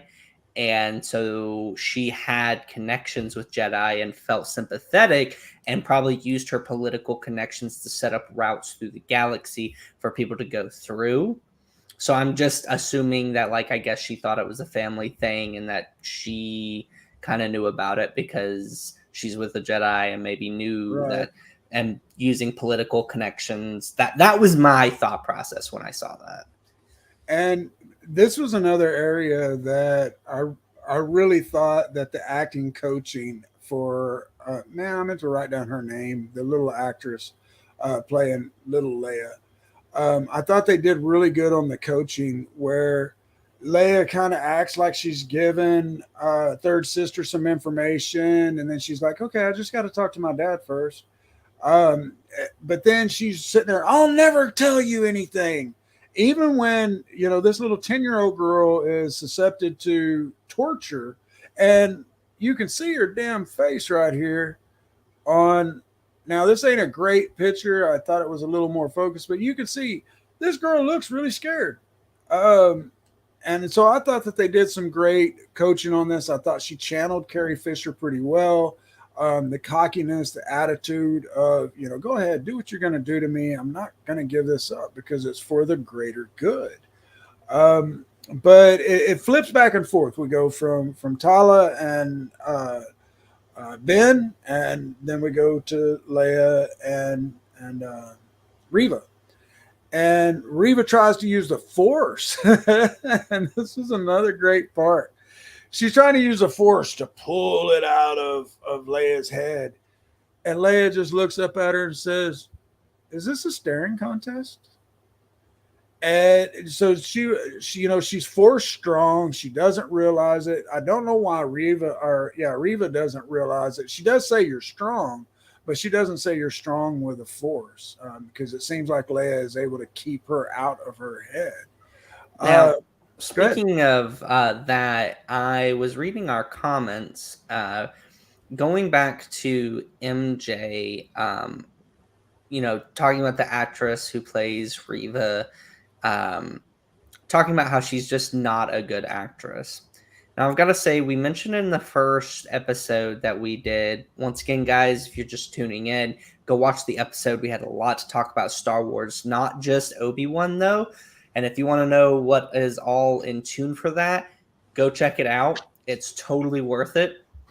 As far as the actress, I will say by the time we watched that in the first 3 episodes, I feel like I got a fairly good actress performance out of her as an Inquisitor who used anger and, kind of Inquisitor meets Darth Vader kind of anger, not as strategic, but I was kind of feeling it. But I will have to say, MJ, after watching the last 3 episodes, I somewhat agree with you. I feel like, I don't know if it's just the plot, how they told her to act. I can't say she's not a good actress, but I think. Were you telling me to hold on? Yeah, I'm sorry. I thought you were talking to me. I had to run and grab No. my I had to grab my charger. I think that the last 3 episodes just I don't like her acting going from that character over, which we talked about at the beginning of this episode. If you missed the beginning of part of this, guys, go to YouTube. You could check out the full episode. But I can't say she's not a good actress. It could be because of the producers and stuff wanted her to perform a certain way in these scenes. But the beginning, I was like, good, that ferocity. Like, I like your facial expressions, your mannerisms. I'm liking it. But the last 3, I can see where you think that she's not a good actress. It just didn't come across clear. But I'm not going to diss her as a person and her acting skills because I know, because I used to be an actor, that it also has to do with the producers. You can have an image and an understanding and you want to go, but I feel like in this instance, they kind of told her, like, hey, I want you to stop. I want you to show more sincerity. Like, can I trust him? Like, and I think that kind of messed with the character, and the audience didn't feel like it was good acting. But I just can't say it's her. But I can see where you're coming from on that. No, I can too, and I've seen a lot of the same kind of comments on Twitter. Talking about her acting. Personally, I enjoyed it, man, and you and I both, David. We go into these things with kind of low expectations a lot of the times because we're like, yep, they're going to screw it up. But we're also very broad-minded. We're able to accept what they put out there, like the Batman. We're able to to appreciate that this is a standalone story and it doesn't have to fit,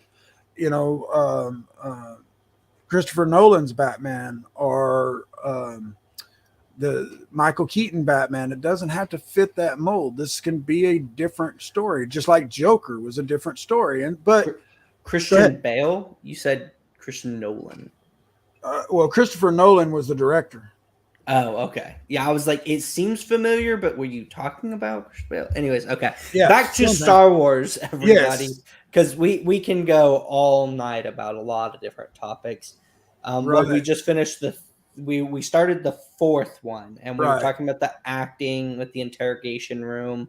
I agree. I think the little kid's performance as Leia was really good. You get a little bit of the playful banter, a little bit of comedic relief, and big on story development, kind of pushing it, not like taking it a little bit off Obi-Wan, but not too much. I hate when stories take it too much off of that main character.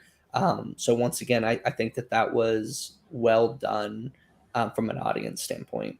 No, I agree. Because then, right here, just case in point, in this episode, we're switching back and forth. We go from Reva and Leia over to Tala and Ben, because at this point in the story, Reva is trying to get the information out of Leia, and then Tala is trying to help Ben get into the fortress, into the Inquisitor's fortress. And so she rigs the system. She does some stuff on the computer and makes it so Ben can get in from underwater, get in the Foundation, be undetected. And Ben he gets in, he immediately kills a stormtrooper, and he says, I'm in. Let's see here. Oh, he uses the Force again when 2 troopers are about to find him. And you can still tell he's weak on the Force because he strains and he does this. And all it is to make a noise a little bit away to get the stormtroopers to go off towards it. So that's only the second time we've seen him use the Force. And again, it's out of, pure necessity. I've got to have this right now. It's out of desperation. But Tala gets caught being at the wrong station, and she gets escorted away. The dude's like, come with me. Ben, that's when Ben uses the Force, and then he goes to try to check in with Tala, and Tala's fine. She took out the guy that was escorting her, just killed his ass. And then we get back to Reva. Reva is really screwing with Leia a lot, talking about how no one can save her. Ben got burnt up on Mustafar, or not Mustafar, but he got burnt up. And she gets tired of Leia's bullshit. And finally, that's when she says, that's enough.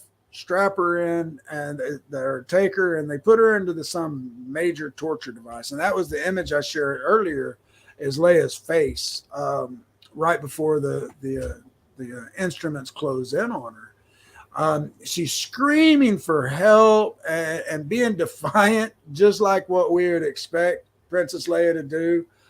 Even though, you know, all this stuff's closing in, she's like, I'll never tell you. And it was cool. I loved it. And then Reva discovers that, Ben discovers in the lower levels of the fortress, dead Jedis, or suspended animation Jedis. They look like they're encased in amber, some kind of fluid, or it may be solid. I don't know. But they're encased in it, and there are a lot of them. I mean, it is just this long row, and you know, you can only imagine it's a big room that there may be row after row after row. And it's kind of like they're using it as a trophy room of Jedi.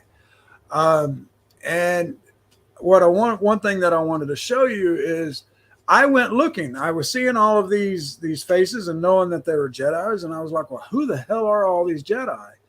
And we see this one, and I haven't watched Clone Wars, but you immediately said, I knew him from somewhere. I just couldn't place him.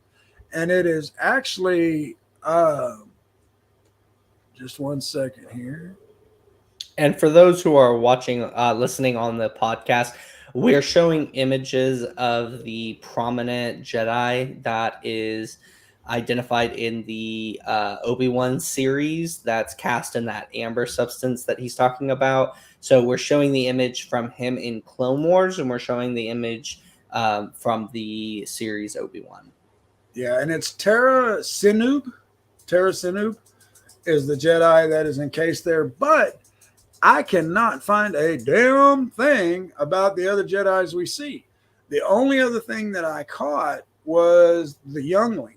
The last one that Ben looks at is a youngling. And if you look close, it's actually one of the younglings that we see in the opening scenes of the series. And so they caught him, and they encased him in amber with his big helmet on. And so, yeah, everywhere I've looked, I even looked on StarWars.com trying to find out who all these Jedi were, because there were some, man, that they focused on their face for a minute. And I'm like, well, is this someone that I know? Yeah, exactly. Is this someone that I am supposed to know who they are? Or at least if I watch the, Clone Wars or Rebels, that I'm supposed to know who they are. Guess the Empire isn't really good at organization, little nameplates for each one. Right. You would think you would have, your trophy, Obi Wan Kenobi killed, by my lightsaber up his ass, or whatever. But then Ben suddenly hears Leia's screams, and he goes on his mic and he tells Tala to create a distraction, and she summons Reva right at the exact perfect time, because everything's closing in on Leia. Leia's fixing to get screwed, blued, and tattooed. And so Reva gets summoned. She comes up there to Tala, and Tala tells Reva that she knows where the path is based, and she tries to get her to send all resources there, but Reva senses that she may be lying. And while Tala keeps Reva busy, Ben kills a ton of troopers and rescues Leia just in the nick of time. And Tala tells Reva that she was a spy in the path, but it doesn't work. And Reva orders her to be taken to an interrogation. But Tala whips the shit out of those troopers after third sister is gone. Reva's gone. Tala whips those troopers or kills them. And then we get to a hallway fight scene with Ben. Ben is fighting troopers, and he's using his lightsaber like the old days, man. He is blocking blaster fire, and he is kicking ass and taking names. And that we're seeing him at least get reconnected with his lightsaber. Maybe not the Force, but he's reconnected. He's getting that feeling back. That's that second muscle or muscle memory. He's remembering what he is. He's a freaking Jedi. But dude, I've been talking for like 10 minutes straight. Did you have anything to jump in here? No, I mean there's a lot to cover in all of this, and I wish I had the chance to watch all of them again. I did watch some of them again. But yeah, no, I mean, you've covered a lot of the points and even pointed out some of the ones that I haven't recognized. So no, I mean, I think I'm good. I'm just trying to think if there was anything else, but no, I think maybe some later on stuff, but continue. Right. Well, then during that fight, that hallway scene fight, like I said, I almost said Luke. Ben is just deflecting the blast. Well, one of the deflected blasts hits this glass wall. They're in the submerged portion of the fortress, and it hits the glass wall and cracks it. And Leia screams for Ben and to see it. And when Ben sees it, he throws up the force shield. Throws up the force to stop it, but it's still cracking. And Tala shows up right then. Ben tells her to get Leia out of there. Stormtroopers are trying to get through a closed blast door, and they're prying it open slowly but surely, and they're sticking their blasters through there and shooting at Ben. And I thought it was great, dude. With one hand, Ben is holding the glass, and with the other, he's got his lightsaber, and he's just boop, boop, boop, boop, boop, just blocking those blaster shots. And I was like, hell yeah. Ben's showing you how it is. He don't need two hands to whip your ass. But and like I said, I thought that was a badass scene. The troopers, they get the doors open, and Ben uses the force, man. He just throws up the force and breaks the rest of the glass. And so water starts pouring in. Ben hauls ass, and just as he makes it to safety, Tala closes the doors, and before the floodwaters can overcome them. And just as Ben, Leia, and Tala make it to or start walking away, you can see in the windows of the door, you see stormtroopers just floating dead. And I thought that was kind of a cool little shot. But now, go ahead.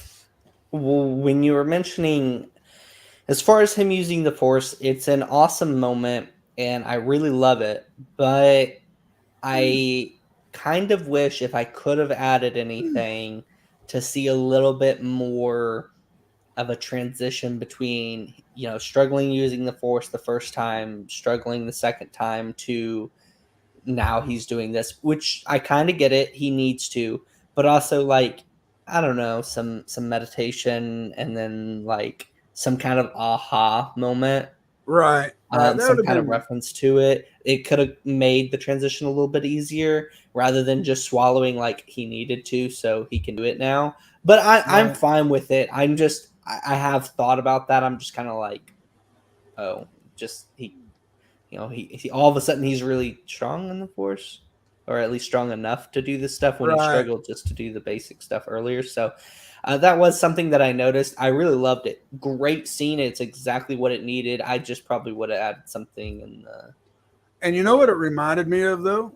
The final scene in Fallen Order, when Cal is there and Vader's coming, and then the water comes in and washes your ass away before you can fight Vader. That's exactly what it reminded me of. I even took the notes down. I was like, hey, man, that's like this. That's like when I got ripped off and I couldn't face Vader. Right, exactly. Dadgummit. I just got hung up in my wires here. Just a second. But we only got a little bit left on this episode. The next thing that I wanted to discuss was that we're getting to that part that you were talking about, where they get to the landing bay, and Ben is walking with Leia under his robe, and so there's 4 feet going, and nobody's saying a damn thing. I mean, granted, they're with Tala. Tala is in her Imperial uniform, and she's high ranking, so nobody's really going to question her. But if that was the case, why wouldn't you just have her walk beside you, in a different outfit or something, not just under your robe where you look like minions trying to be an adult? But just as they get to the bay and it looks like they're going to be able to get out of there, Reva shows up. She has a squadron of stormtroopers. She calls out Tala for being a traitor. And Tala tells her, this was never who I was. And it's a cool little scene. The stormtroopers draw down on them, and it looks like, this is it. Ben's caught. Tala's going to be dead. Well, then some of the path shows up, 2 of them in a ship. They just start blasting there on the fortress, the landing bay there, drive everyone back. And it gives Ben and Tala and Leia a chance to get into a ship and take off. But then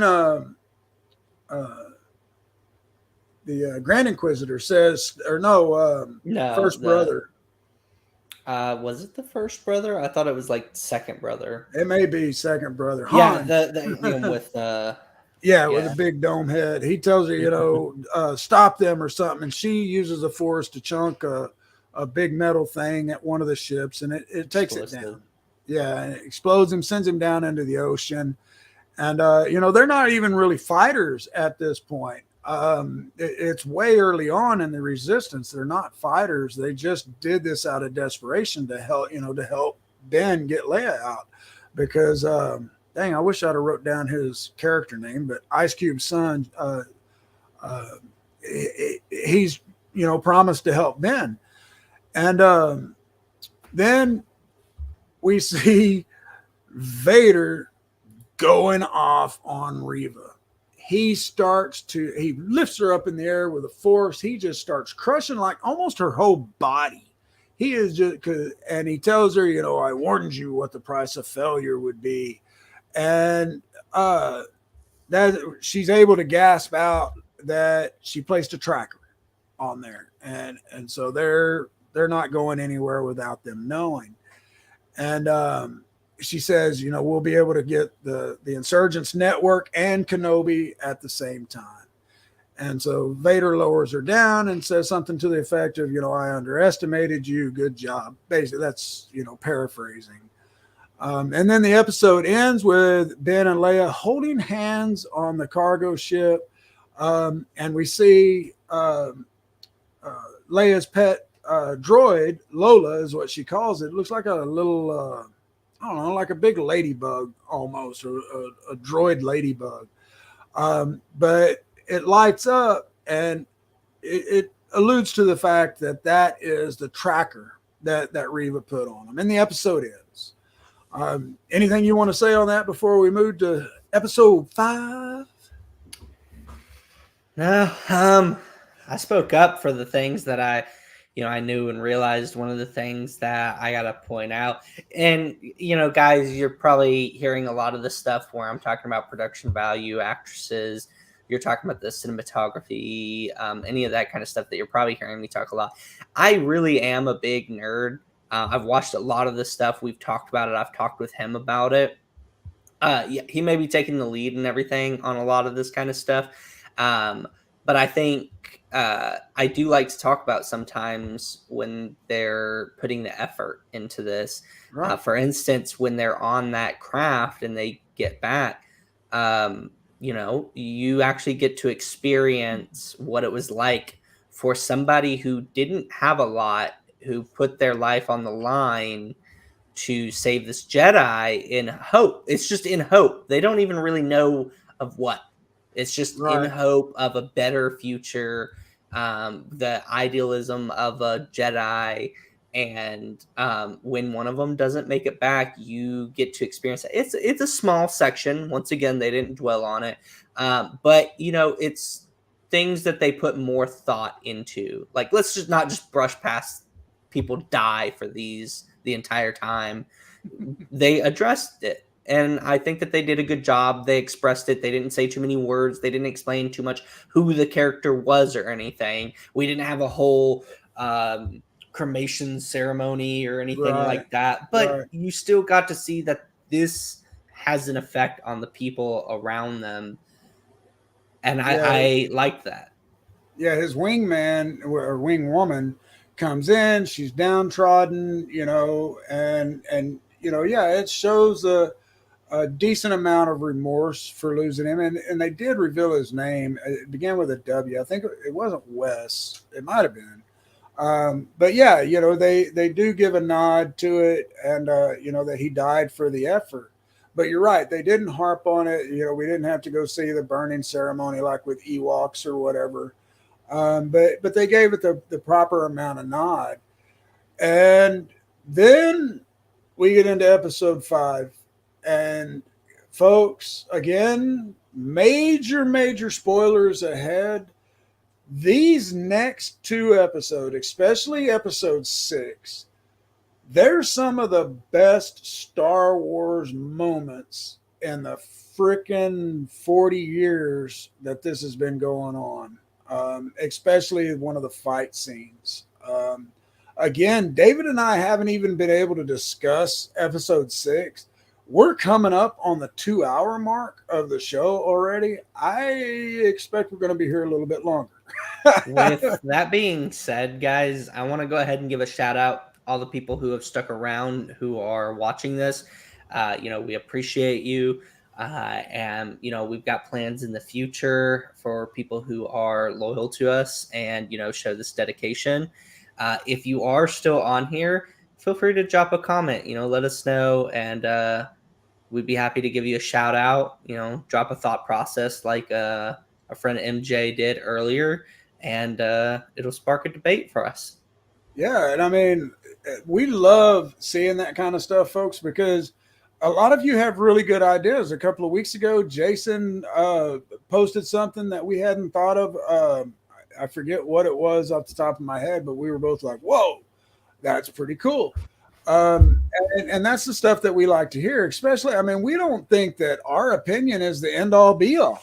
We're just giving our opinion. And like I've said before, this show is basically mine and David's weekly phone call to discuss anything going on geek.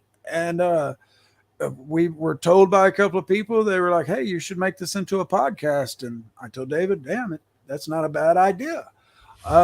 And so, like I said, we got 2 more episodes to cover, and there's a lot in both of these episodes to unpack. It opens up with a flashback to a never before seen scene with Anakin and Ben practice dueling. And now this immediately, you're getting this Star Wars dueling, and I need to watch a little bit more closely, because the first time, like, I was just thoroughly enjoying it, and that's what I was doing. But I think that it's way better than the new fight scenes of the new Star Wars that they're providing us, but I don't think it's quite as good as the original Star Wars, the choreographed fighting scenes, but I still think they were really good. And to me, the reason I was enjoying them so much was because the new Star Wars, in my opinion, the lightsaber battles sucked. It was the worst we've ever seen. Oh, yeah. It was not drawing. You didn't feel the emotion. It felt slow. And especially getting this raw emotion from Anakin that you see develop through the episode, through the flashback, his fighting style reflecting his emotions, his eagerness to win, that's portrayed in that lightsaber battle. So I think that they did a really, really good job. This took me back to Anakin being the Jedi he was, and right there, the verge of Anakin slowly gaining distance from the Jedi. Like, this doesn't make sense. I want to win. I feel like I was thought process. This was where I felt it's starting to go for him, you know? Yeah, because he's using anger. You can tell he's using anger. He wants to win at any cost, and Obi-Wan addresses that throughout, in which I'll discuss here as we discuss the episode. But yeah, it was a great little thing. And now on rewatch, and first time watching through, I liked it, and on rewatch, I liked it as well. But you aren't a fan of the de-aging that they did on Hayden Christensen, were you? I think that Obi-Wan is a really good age and everything, but watching it, I feel like I don't know if they tried just makeup or whether it was CGI or something, but that phase that Anakin was in, I don't feel like he should have looked as old as he did. Like I feel like his body hair and stuff looked young, but still some of the wrinkles and stuff like that. But I'm not going to give them too much crap about that, because if you got to think about it, when you are an actor, you have to wear a lot of makeup, you have to put on thick, because it has to be prominent when the light shows and you get all of those details. That's what helps translate onto the screen. The problem is when you get heavy into the emotions and you wrinkle your face and everything like that, then all that makeup is also going to wrinkle, and it's going to show, you know, where he's gotten older and stuff like that. So yes, I feel like he looked too old for the time frame that he was in, but if they just used makeup and they didn't do CGI or whatever like that, then I could understand why. I just didn't like how old he looked compared to the original. I got you, and that's definitely a good point. I just kind of thought, I mean, they turn him a little bit, and they got the focus on his face. I thought they did a decent job. It's definitely something that I can overlook, because we keep going back and forth between that flashback of that scene and then what's currently happening in the series, and there's a reason why, because it seems that Anakin is more powerful. He's pissed off. He's got that drive to win, and he's pretty much just beating down Obi Wan Kenobi. And then in modern time, or in the current timeline, Vader is still pissed, and he's demanding at this point that Obi Wan Kenobi be brought to him. And Reva reveals that the tracker shows them arriving at Jabin.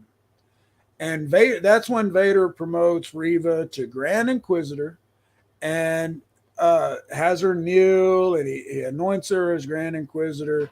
And then they set a course for Jabin. And when Obi-Wan and Leia land on Jabin, none other than Haja's there. Haja has decided that he is going to change his life. He's screwed so many people over, being a fake Jedi, that he wants to help now. He wants to be a good guy. And I like that character. We discussed him before. He was in the Eternals. And I liked Haja, this character. He's kind of like the Dopinder from Deadpool, just not as much comedic relief. But Vader reveals, as they're arriving, as they're closing in, he reveals that they don't need to break the resistance or the path or the people. They just need to break Ben. And what happened?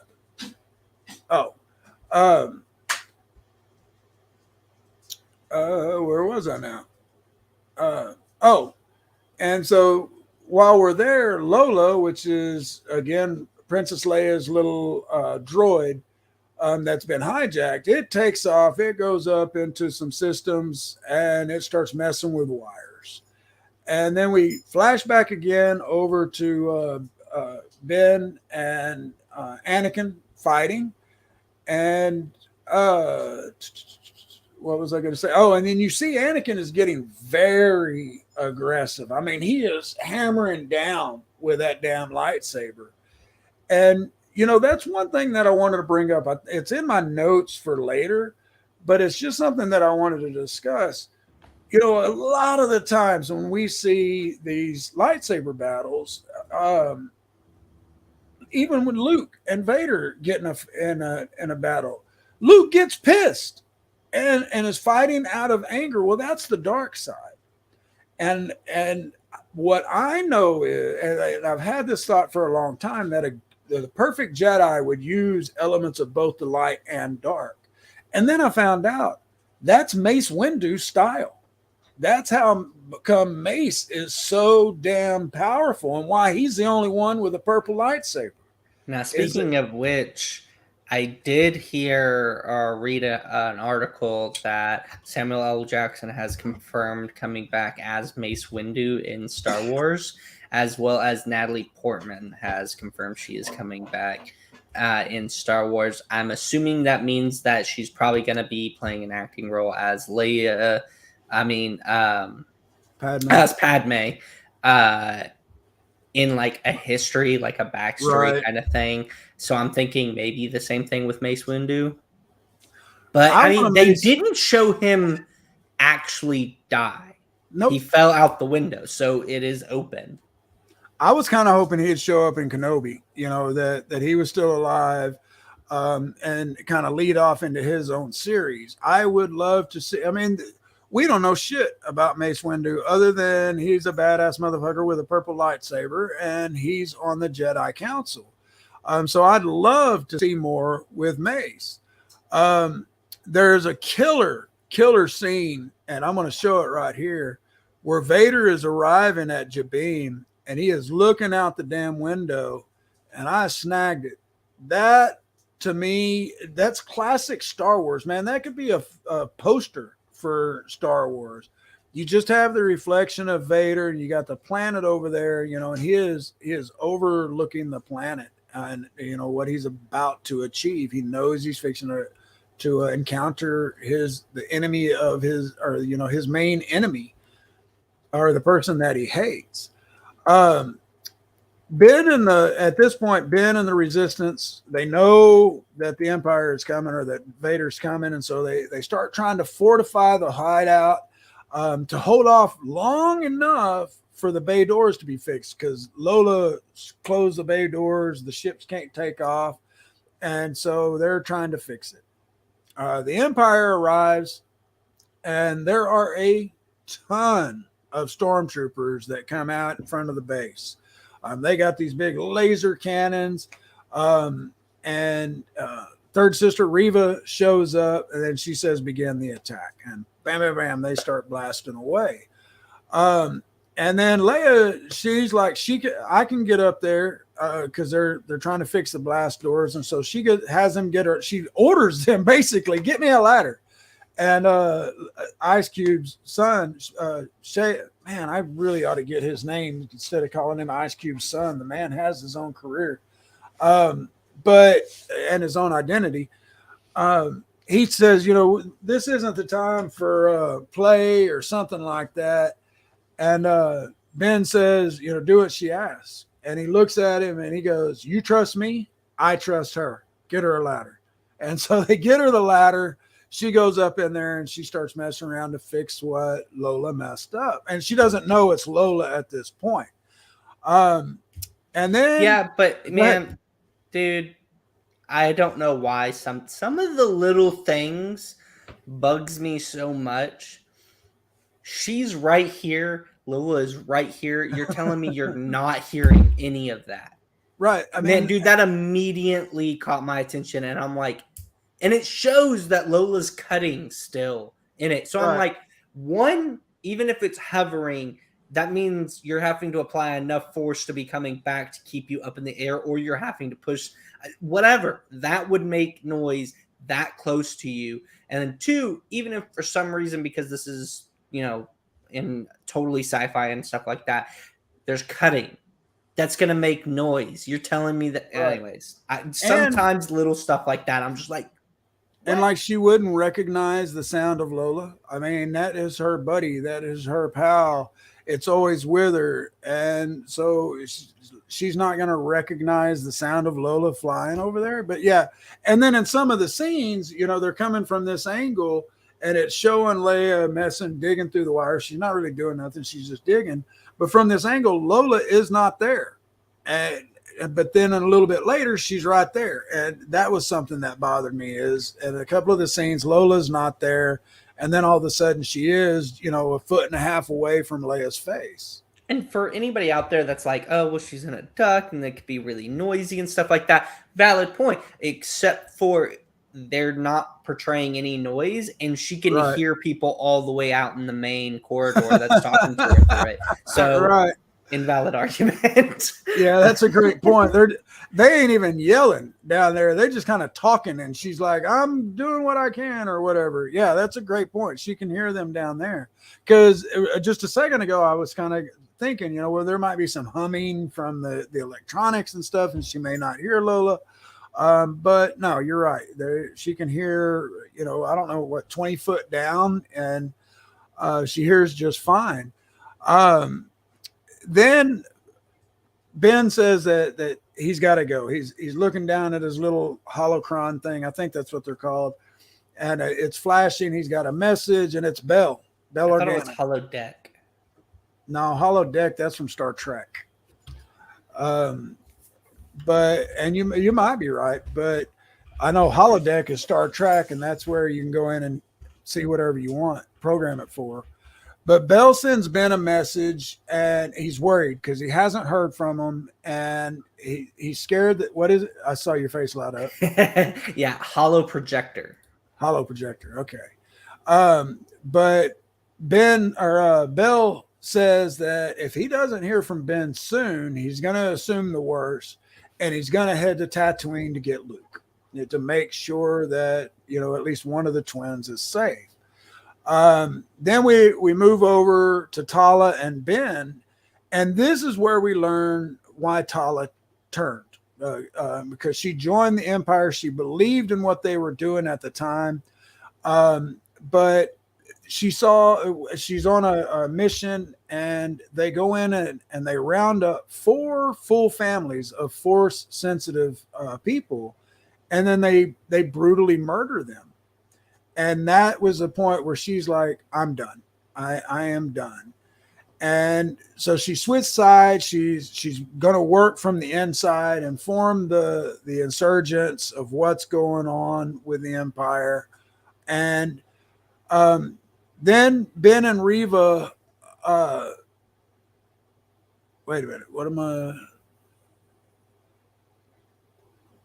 Oh, they're in the bunker, and Ben tells Ice Cube's son, tell the Grand Inquisitor I want to talk.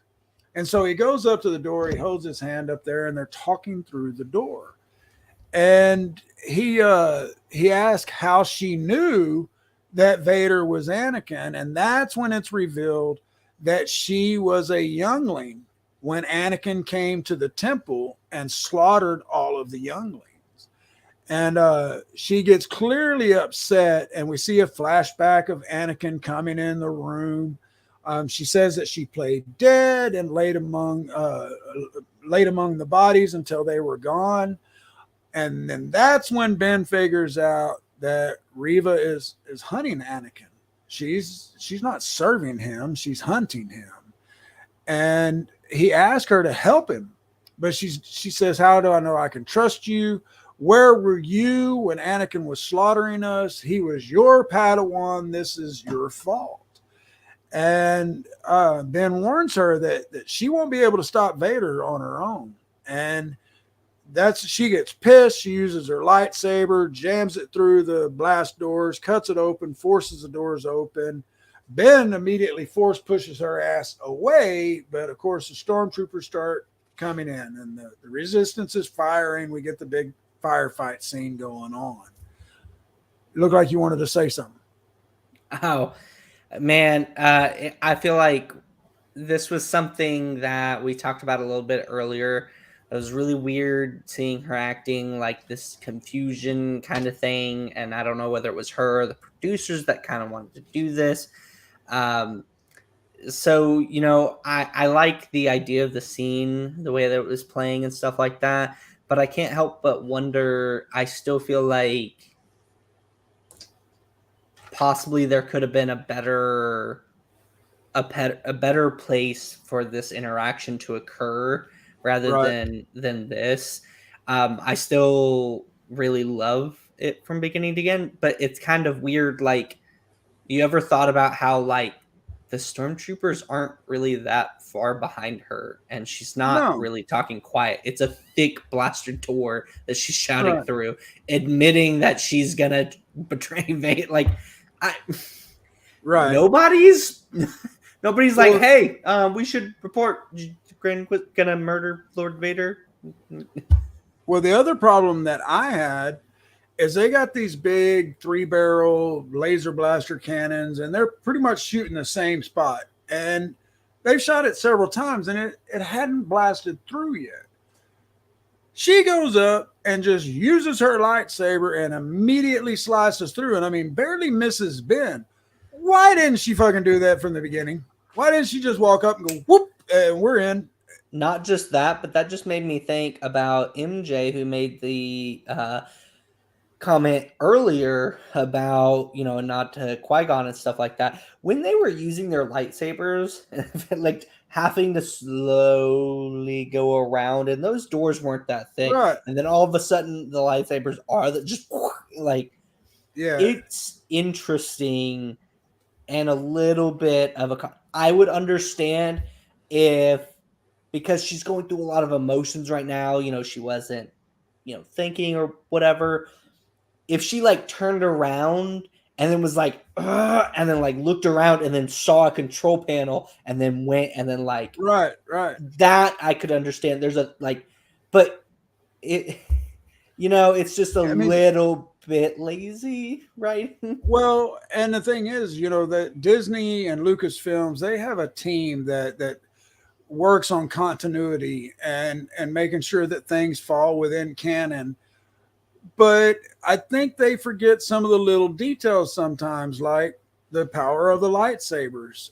Why can it slice off limbs at episodes 1, 2, and 3, and then you can get touched with it and it just barely burns you in other episodes? That needs to be consistent over time. Yeah, and I can only hope anybody from Star Wars is watching this, but if y'all are, it's no diss, man. Y'all got a hard job, a lot of things to consider. Definitely. So just take this as like, hey, we would appreciate this as a fan basis if you could think about this in the future.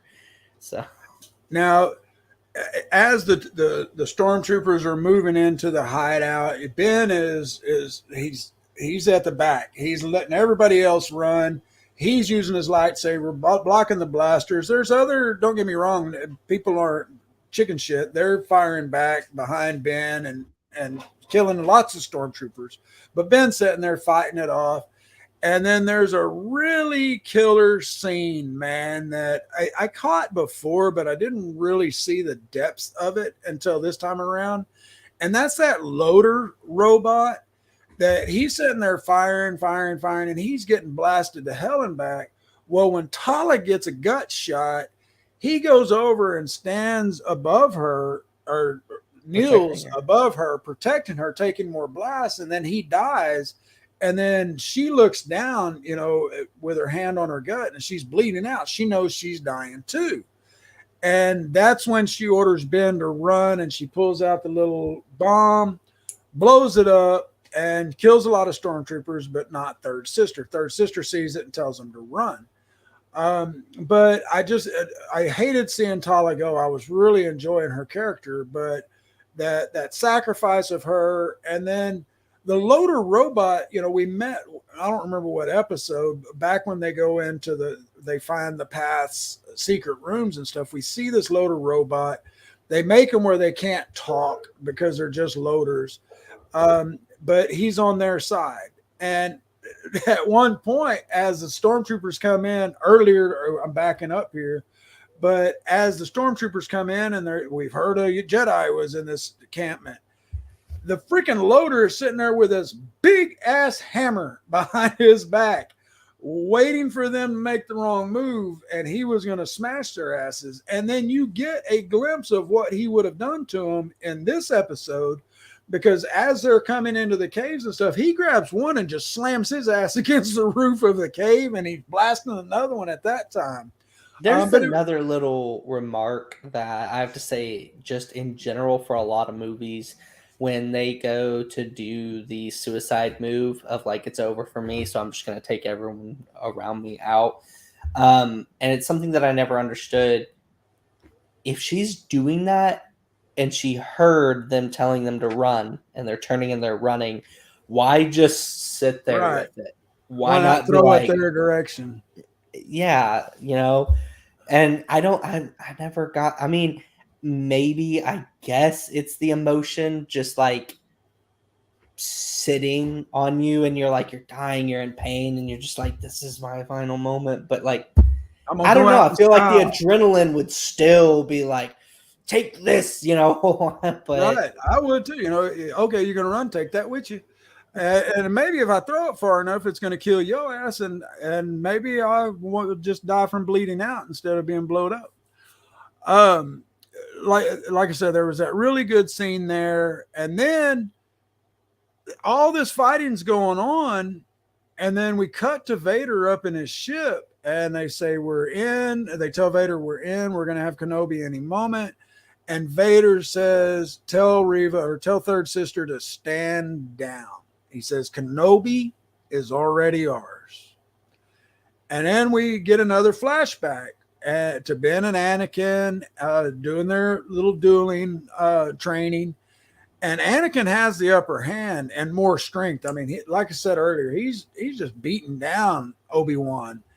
And then we cut back to the present time, and that's when Ben realizes that he's in a checkmate. And that Vader knows he will do whatever he can to protect these people. And so he's screwed. He's just screwed. And so Ben walks out, hands up, walks out to the stormtroopers. They throw some handcuffs on him, take him out to Reva. And Reva, the third sister / Reva, she tells him that Vader is on the way and that you're going to die very soon.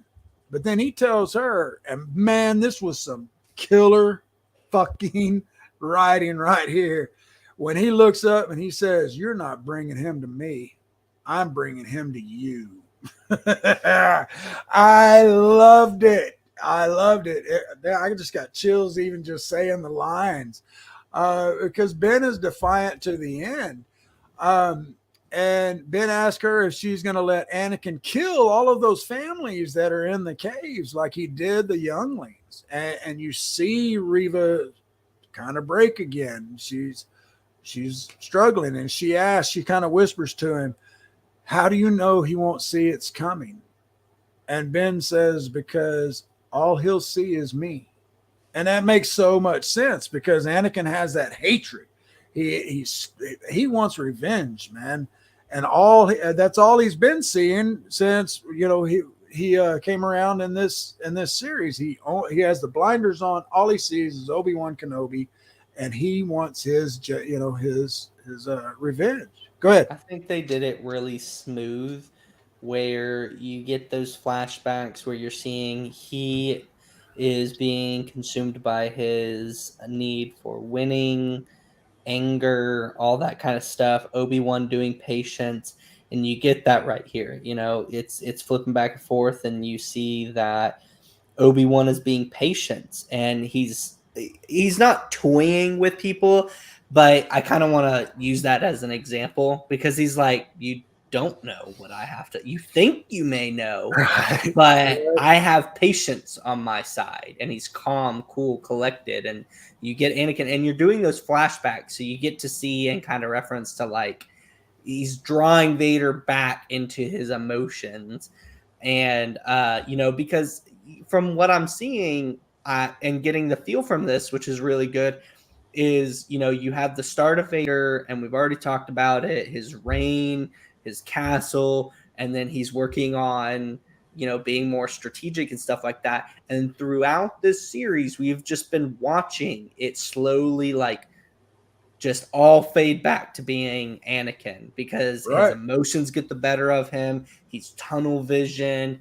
And, it goes back just like you said before in the final episode where the Emperor is like, I don't know if you could do this. Like, and he's like, Obi-Wan, it's nothing, like, because he just starts going. And not to mention, I love that they kind of do this because the same thing happens when Luke faces Vader.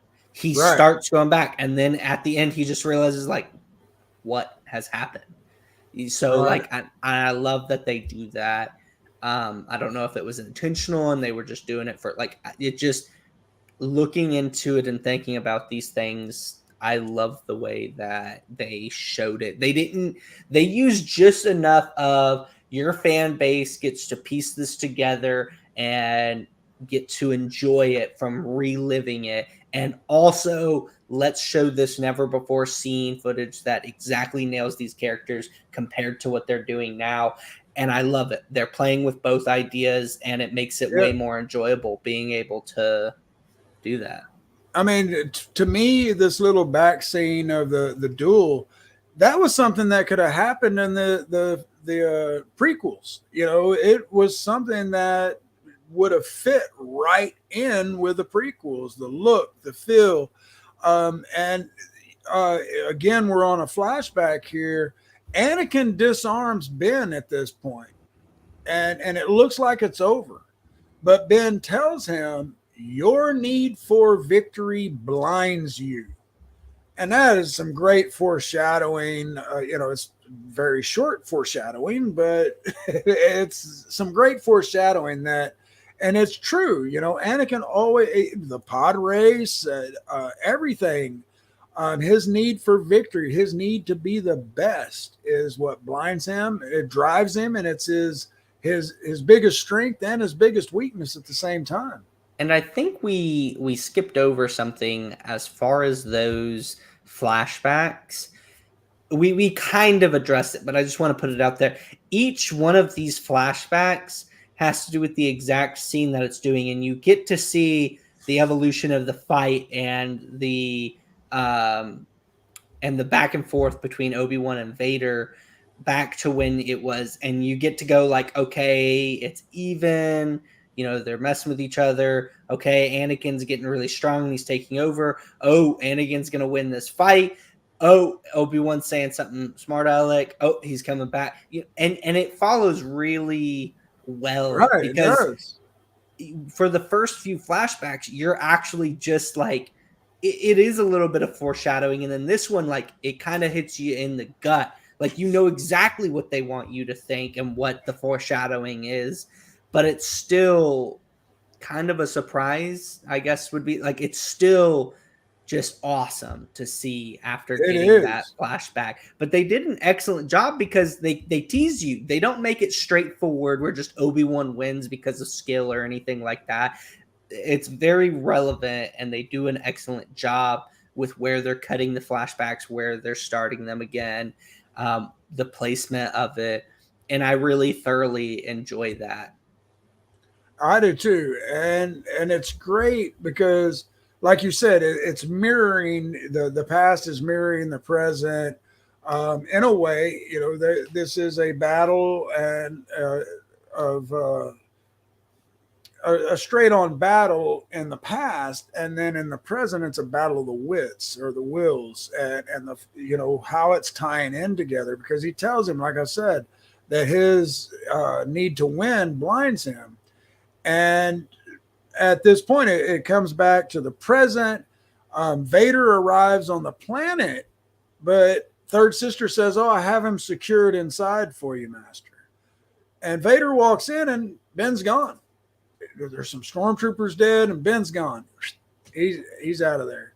Vader doesn't do jack crap to Third Sister. He doesn't go up being pissed off that he escaped. How could you let him go? And force choke her ass out. He just takes off down the passageways, going looking for Ben. And again, his need for victory blinds him, and he wants Ben or Obi Kenobi at he wants him at all costs. But at this point, Leia gets the cargo bay doors open, and then they start loading the ships. Why did they wait so long? They knew that was the goal, was to get them doors open so that they could get out. Nobody was doing anything else. They weren't fighting. I mean, there was a few guarding the doors and stuff. But I keep wanting to say that they were preparing for like an exit strategy if they couldn't do that. But there was no more. That was the fight. There's nowhere else to run. Right. So my brain keeps going, oh, well, there's got to be a reason. And I've thought about it. And I still can't think of a reason why they weren't on that ship. No, the first time I saw it, I said that to Brenda. I was like, why weren't they already on the ships? Why weren't they ready as soon as those doors opened to whoop, get out of there? Now we got to take 15, 20, 30 minutes to load everybody up. And the Empire is right hot on our heels.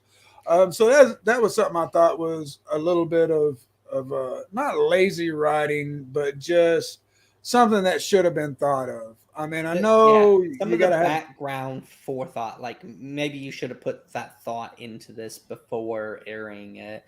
Once again, it's not the forefront. It's just like, it's food for thought kind of thing. It doesn't make that much of a difference, but yeah. And at that same time, I say that Leia got the doors open. She finds Lola, sees that her eyes are red, or her emitters are red instead of blue. Takes the restraining bolt off. Yeah, she takes the restraining bolt off, and boop, Lola's back to normal, and she finds the fuse that needs to be flipped for the doors open. And so we're good to go. The resistance, or the beginning of the resistance, is ready to fly out of there. But Vader arrives just as the ship is leaving, or as a ship is leaving. And without any effort, man, he just whoop, grabs that bitch with the force. And he's not straining. His stance isn't. This is indicating the power of Vader, and something that if y'all have watched Clone Wars, you've gotten to see before that Anakin has shown this type of power, as well as what we were mentioning about his need for victory. And everything. There is a scene where he is on the planet where the Force originated, where the birth of the Force, and it is at its strongest point here. And you have both the negative side of the Force, the positive side of the Force, and they have manifestations. And one takes Ahsoka, one takes Obi-Wan, and the planet makes Anakin decide, because they're like, Anakin, you are the center focus. You're the strongest person with the Force. And they're trying to mold him, and they said, you have to decide. And Anakin's like, no. And dude, he takes everything down. He saves both Ahsoka and Obi-Wan.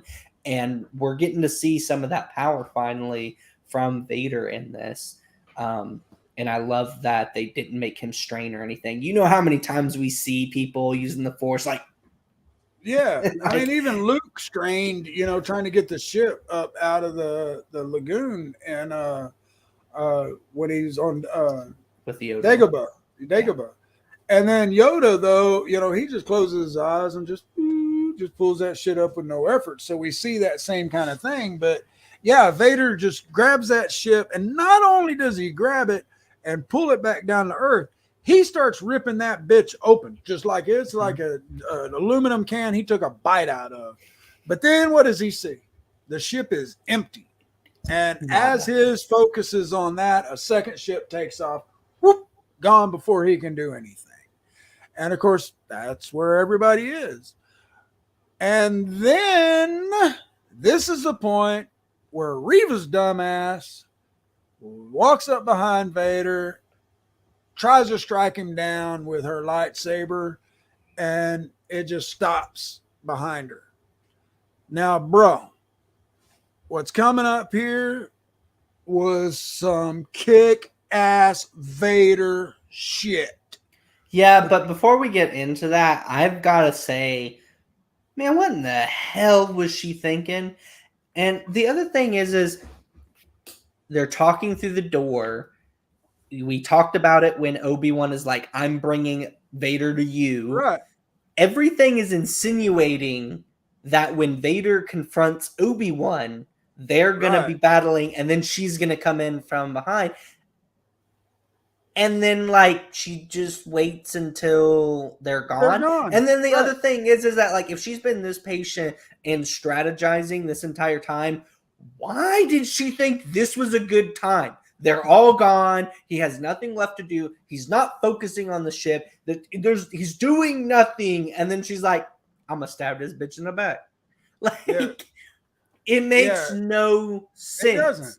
And that's one of the things about her. I don't know if it's her acting or whatever. No, that's just bad plot or writing. Yeah, it's writing. That's total writing. That is nothing on her. But yeah, you're right. And then he turns to her and he says, Obi-Wan was wise to use you against me. And then they get to fighting. But Vader never pulls his fucking saber, dude. He just bitch slaps her with the Force. He stops it. And whoop, whoop, whoop. I mean, he's doing some Bruce Lee stuff with his the Force, and the lightsaber never touches him. She tries the spinning saber thing, and she's trying to go for it, and Vader just uses the Force. He stops it, pulls it out of her hands, and breaks it. And he ain't done with her. He throws her one of them. So she pops it open, and they're going to go to fighting. But Anakin just still, I mean, he's like acting like he's got one hand tied behind his back, and he's just like Neo on the Matrix or something. He just ain't got no freaking worries that this little chick is going to do any damage to him. And I like, what you're referencing and stuff, but I somewhat disagree from the Bruce Lee and the Neo, because I get a little bit, with their vibe. It's not that they're trying so hard, but there's something about the portrayed way of Vader having control.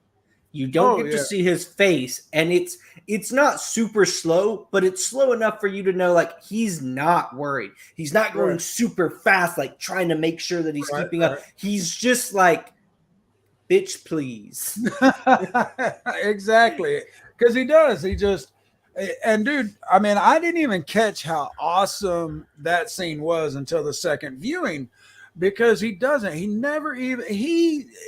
thinks so little of her that he doesn't even pull his lightsaber, man. And the thing that's wonderful that you don't really get to see Anakin do, that you're seeing Vader do, and we also experienced this in the originals as well, that I've never appreciated, is his way to fuck with his enemies. He takes his time, he says those little jabs, because then they're thinking about it, they're not in control, and you can tell that he's doing this so well. He doesn't care, you're nothing to me, but he's also making those words jab that just psychologically messes with the opponent. But just like it's not a word.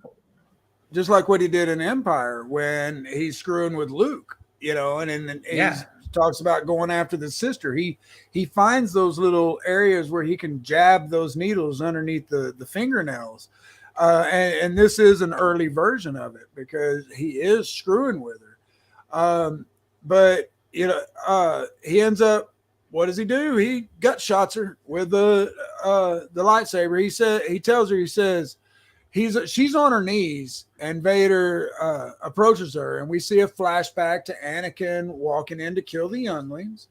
And it's not a flashback, folks. This is new footage. It's not a cut flashback for her, but new for us. Yeah, it's not which a cut is scene. Just awesome.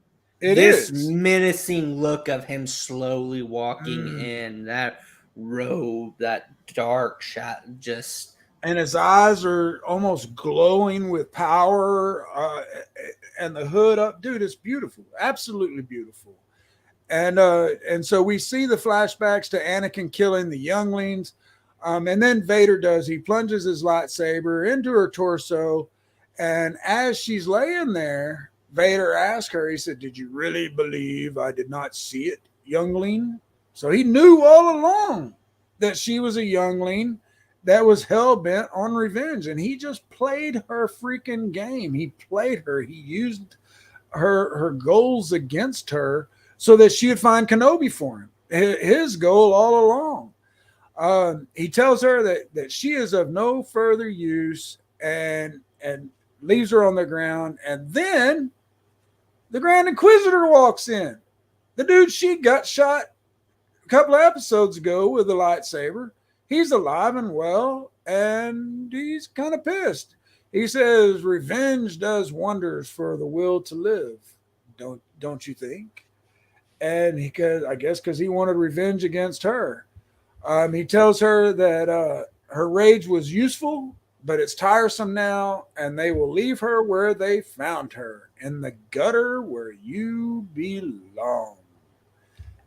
They did a lot for the writing for this scene, obviously, but I disagree with that.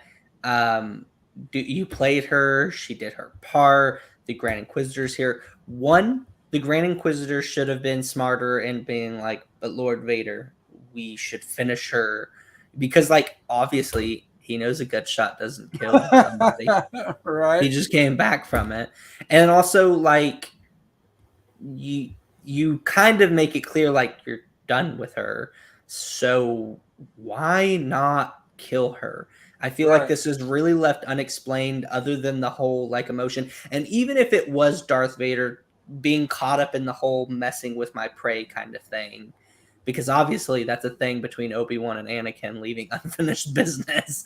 But the Grand Inquisitor should have, that's his thing, his strategy, and he should have been, "But Lord Vader, we shouldn't leave her to chance," or something smart. She's going to come back on our ass. If we leave her alive, she might come back again.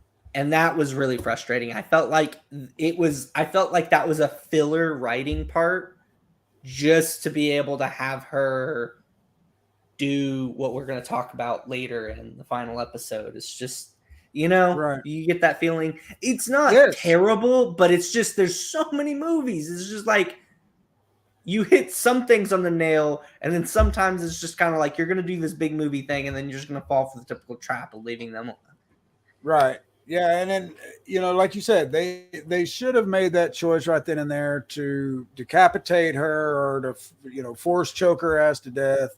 Or at least have Vader do the whole, like, I'm going to leave you, whatever, and the Grand Inquisitor interject and be like, "But Lord Vader, I really don't," and then Vader be like, "Quiet," and then walk away. I could accept that, but at least somebody acknowledged the fact of, like, she can survive this. I just survived this. Like, if you needed her alive for the other one, but why not? Out of both of them, neither one of them are gonna. She's bent on vengeance. Like, you don't think that she's gonna want to survive this and come after y'all, like, right? But you get what I'm saying. And I definitely get what you're saying, and that actually leads into the ending. She's got the gut shot. She's laying there. They walked off. She's writhing in pain, and what does she do? She hears it beep beep beep beep. She sees the, what did you call it? The hollow emitter projector. She hears it beeping, and she crawls her little ass over there, and she sees the freaking message from Bail Organa talking about the children, Tatooine, Owen, and a boy, and about Vader finding out about the children. And then, go ahead. Yep. No, yeah, you were getting right into it. I was like, and this is one of these amazingly things that we're getting this sense that he's fully getting his force back. Yes. And it's like, because he senses it right in the force, exactly. There's something, and then he kind of looks around and he's worried, and then he sees around all these faces that have this feeling of, they won, they're doing it, and he kind of tries to ease himself.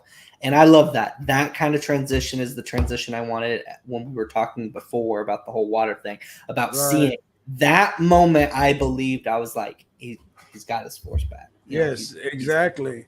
Because he gets that faraway stare, and he's like, something's wrong, but he doesn't know what, but he knows something's coming. And that's the end of episode 5. And I just got chills again because I know what we're getting into.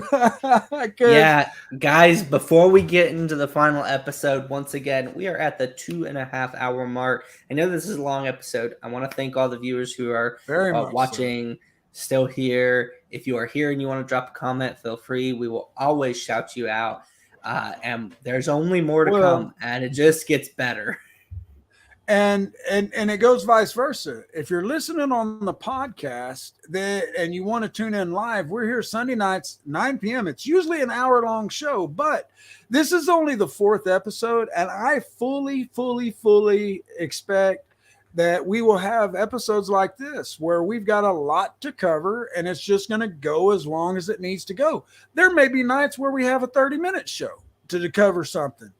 I don't expect it all that often. I don't expect these marathon ones all that often either. But there was a lot to cover in this. There's a lot to unwrap in Obi Wan Kenobi. It's a fantastic series. We're getting into the final episode. In case you don't realize it by now, there are spoilers. We are discussing every little aspect, or almost every little aspect of these episodes. And David and I are bros. David is my brother from another mother or my kid from another wife. He's something. We are connected, always have been. Since he was knee-high to a grasshopper, we have just always seen eye to eye. And that's why he's my best friend today. And we haven't had a chance to discuss this last episode. And I have been chomping at the bit. You guys, we have been holding this in. We have been texting each other, knowing exactly what we want to talk about, but not being able to talk about it. And here we are today, and we get to share our first thoughts, everything that we see, and we're going to be breaking down with you guys. So thank you for joining in. People who are live, people who are listening to the podcast, get ready for an amazing talk about this final episode. This episode, there's just so much to unpack. And what's badass, I don't know if you caught it, but the biggest thing we're going to talk about starts 15 minutes into the episode. So it's not even halfway into the episode before we really get into the what do you call it? Damn, I'm a writer and I can't even think of the word right now. Climax. There you go. We're getting into the climax halfway through the thing, or not even halfway, 15 minutes into it, and it's not even the climax, but it would be the climax in any other Star Wars story. But I'm getting ahead of myself. Let's back up and go to the beginning of the episode. Reva is on Tatooine. That's where we open up. We're back on Tatooine once again, but Reva is there and she's hurt. She's almost wearing Jedi robes, and she's looking for a farmer named Owen. That's all. Anyone? Right. and it cuts away, and we see a Star Destroyer with Vader on board. It's chasing down that escape ship from episode 5, and it's firing rapidly. And Vader says, increase it.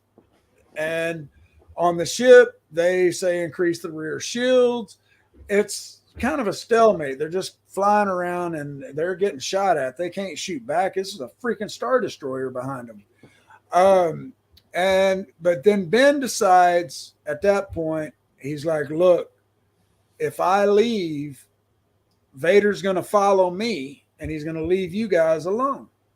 And this is what we were alluding to, or not alluding to, we were downright talking about it earlier, where the Grand Inquisitor is like, sir, it's more prudent to go after the insurgents where we can crush them now as opposed to this one Jedi.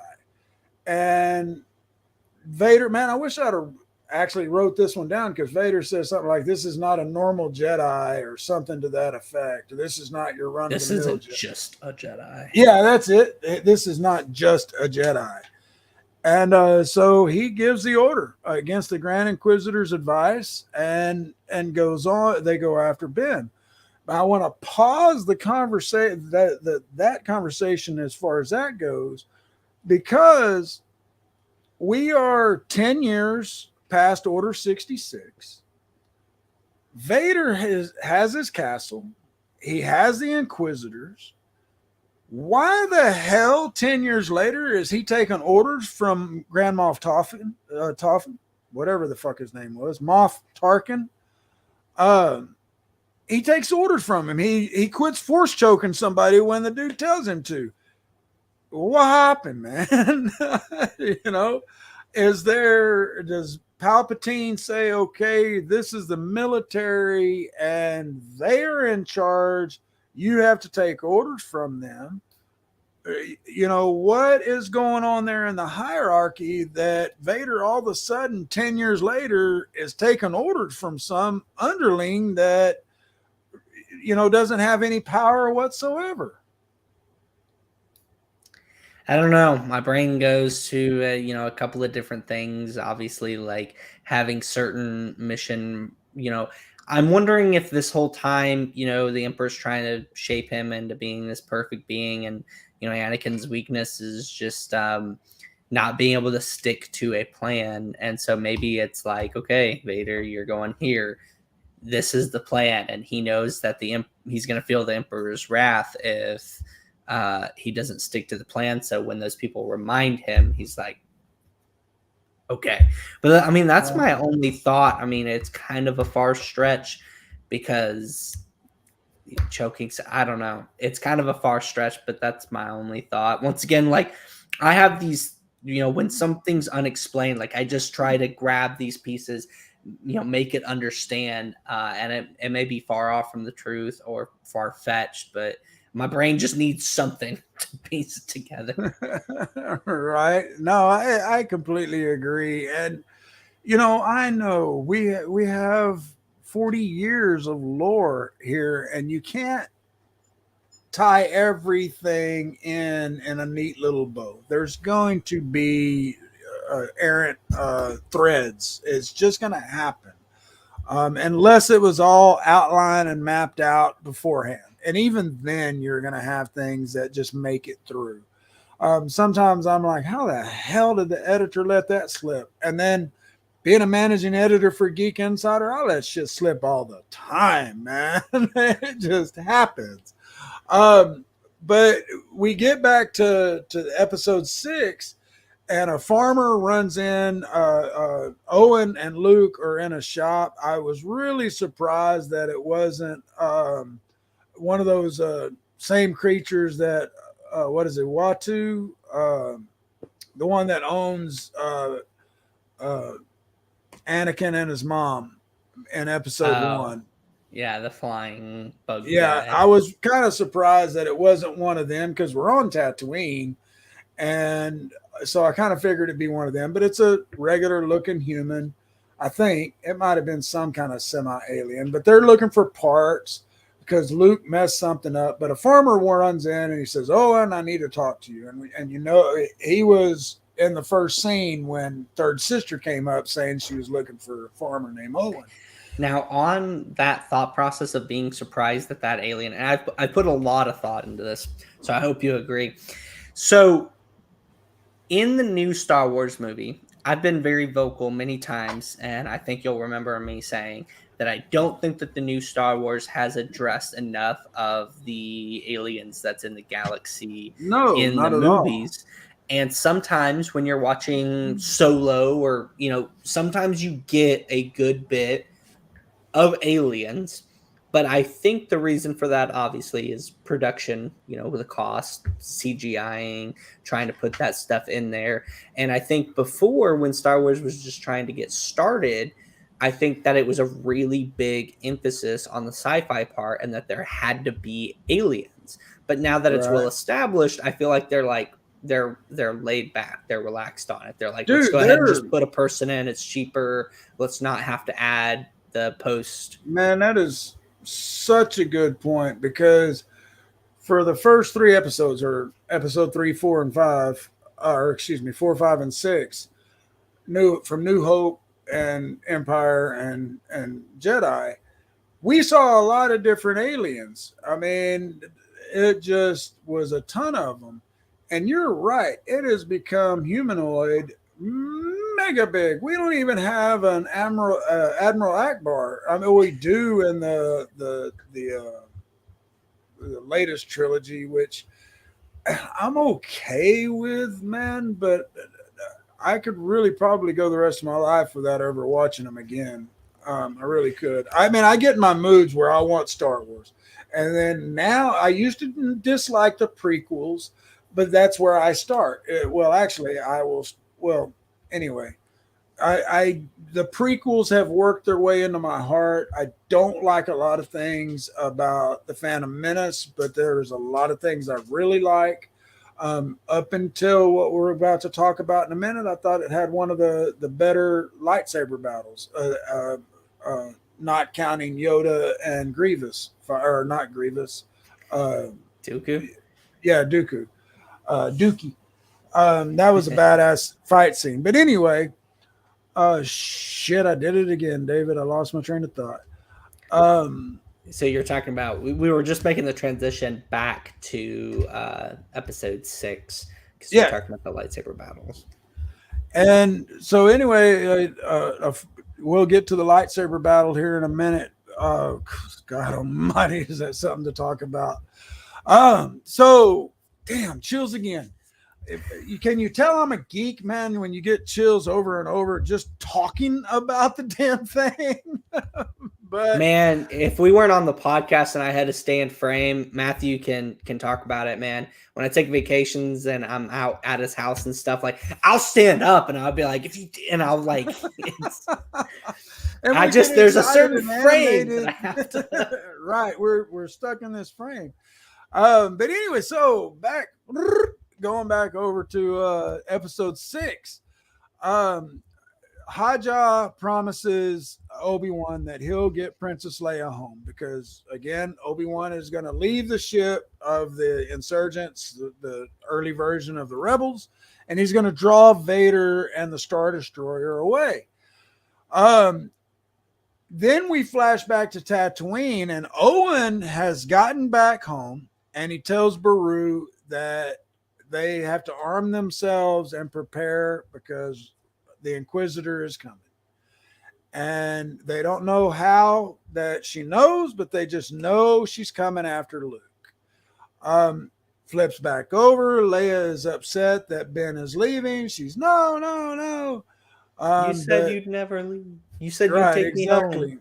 Exactly. That's exactly it. You said you'd get me home. But Ben does end up using an escape craft, and the Grand Inquisitor, this is what you were talking about earlier, he says they need to pursue the insurgents so they can wipe out the network instead of just one lone Jedi. Vader says this isn't just any Jedi, and he orders them to go after Ben, and the path escapes, and Vader takes his personal ship to face Kenobi alone. He heads down to the planet. Go ahead. There is one thing to consider when he says, like, let's take this chance to take down the insurgents. Some people could argue that, he is a master Jedi and he could be responsible for the birth of the new Jedi way. And, he could do all that kind of stuff, which is a valid argument, and which is why you'd want to take him down, because the resistance is going to be harder to grow and stuff when there's not any Jedi, which they've already said they've wiped out most of them, and we've seen the whole Amber thing. But he's been 10 years without, in a way, mentally broken, and we see that when the Jedi goes to him for help. He's like, it's over. And so strategically, I would agree that the resistance, because you know how much that would kick him while he's down if you did take and you took out all of the resistance. How would he have that fight left to raise another generation of Jedi and everything? It's just minimalistic of a chance. I'm just saying, for the people who are saying that, yes, go after him because he could, do all this, that is a valid argument. But I would also counter argument saying he was already kind of broken. He's just getting this back. And if you just took out all of those people, he would be hella broken, man. I don't know if he would have it in him to. I mean, because look, Ben has a very fragile psyche at this point. Even 10 years later, this man lost his family. The Jedi were his family. He even says at one point in the last episode, Anakin, you were like a brother to me. Well, that was in the prequels, but in this, he says he tells Reva that they were taken as the Jedi are taken as young children, and so he's talking to Leia. He says he only has little snippets of memories of his parents, his dad's hands, his mother's scarf, and so the Jedi were his family. And then when Order 66 comes down, he loses them, a lot of them. He loses Anakin to the dark side. He loses Padme, who he adored. And then he's got, these two kids that he has to hide from Anakin. Otherwise, how powerful is the Empire going to be when they have all of the, these very force powerful Skywalkers? And so, at this point, Ben is broken, and you're right. If they would have wiped out the path at that point, they would have really fucked Ben's world up. But man, I'm loving this, that we're going this long, because there was, we used an hour to discuss 3 episodes last time, the first 3 episodes. We are coming up on 3 hours, and we still got a little bit to unpack here, because we haven't got to the best stuff, folks. If you are just tuning in on the show on Facebook or YouTube, please understand there's going to be spoilers for the Obi Wan Kenobi, because we're doing a complete recap of the entire series, and we're going into it and dissecting it Matthew and David style. And you may not agree with what we say. If you don't, throw it up in chat, man, because we always love opposing views. You may change our mind, or you may bring up something else that we hadn't thought of. So be sure to, not even tonight, not just tonight, every Sunday night, 9:00. We're always going to be discussing stuff that is geek related, because, well, that's the name of the show, Into the Geekverse. But the next thing that we get is Leia, like I said, is upset that Ben is leaving. Vader,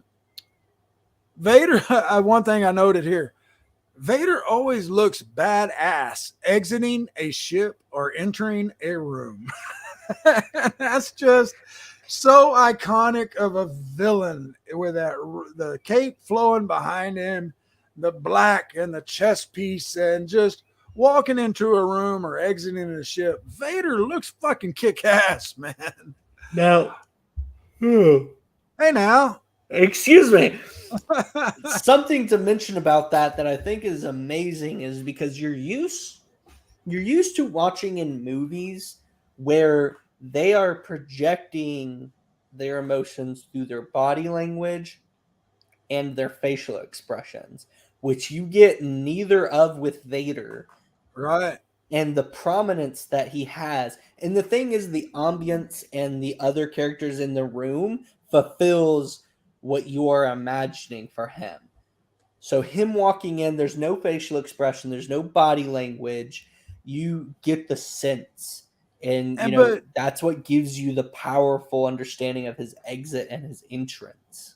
And we've got 40 years-ish, hell, more than 40 years, I think now. 77 was the first one. 76 was the first New Hope that came out. So we got a lot of years of Vader entering a damn room. Hey, stop that. We're almost done. Quit yawning. Because now we're getting to the exciting part. The very next line in my notes leads to the fucking shit I've been wanting to talk to you about since last Wednesday. Because holy hell. Oh, I pulled out my headphones. Smacking my hands around. good God almighty damn. We are 15 minutes into this episode. Vader lands on the planet. The landing door comes down. Vader walks out. That was my comment about he always looks so kick-ass exiting. And Ben's standing there waiting on his ass like 10, 20, or little 30, 40 yards away. He's just standing there waiting. He ain't running no more. Ben's like, bring it, bitch. And Vader asks, have you come to destroy me, Obi-Wan? And fucking Ben answers back, I will do what I must. And he strikes that pose with that saber over his head. And oh my God, that was that blue light shining down over him. That was classic Obi-Wan from the prequels. He is just ready to whoop some ass. And cool, collected. He is yes, ready for this. You know, he is finally believes that he is connected with the Force again. He is understanding what must be done. This is back to when he was a master and you see him teaching Anakin as a Padawan, you know, like all these lessons. And it's like, it's all hitting him. And he's like, you know, exactly what you say. When he does that pose, it's the realization that not only did he get his Force back, but he's ready for this fight. Yep, he is. And Vader answers, then you will die. And they start to fight. And David, I mean, you can argue with me and you might be able to bring up a better example. But I think what happens next is the most epic fucking battle, lightsaber battle in Star Wars history. And the Force battle. It is choreographed absolutely beautifully. You see old school Obi-Wan. You see Vader at first being a badass son of a bitch. They are battling it up. It is an epic, epic, epic fight. And I'll let you throw your 2 cents in at this point. I think that it was really well done. I don't know if I could put my finger on best yet, but I could definitely see where you're coming from. I think the excellent use of the colors, the time of day, like, you know, it being dark, you know, when their lightsabers clash and it makes that purple glow, Right. you know, the Force, the patience that you see, you know, the all intents of like, I'm using the Force, we're doing the lightsaber, you know. I think that it was really good, just like you said, choreographed. The best, I'm not quite sure because some of it was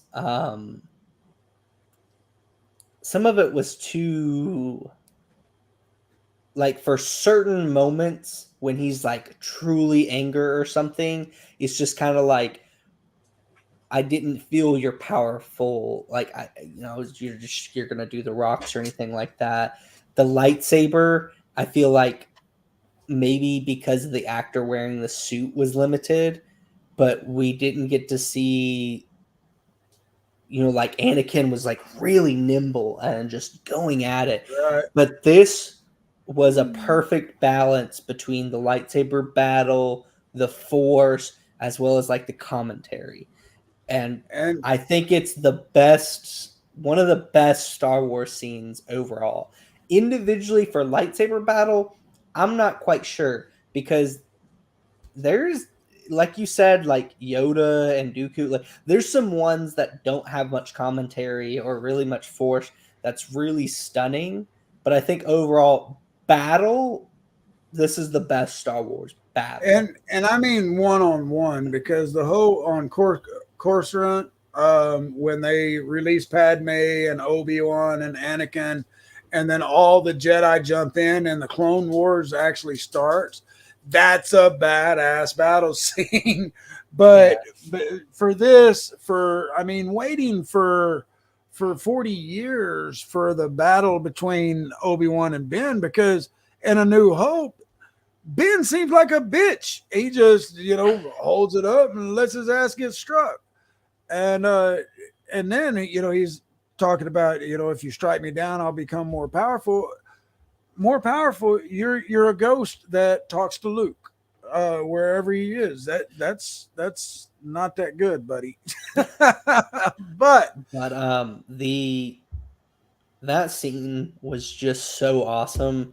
The reason why I say with the lightsaber battle is because if you think about it, during that battle, earlier when Vader went to go against Obi-Wan, it's clear that he wants to show Obi-Wan the pain that he has caused Anakin. Oh, definitely.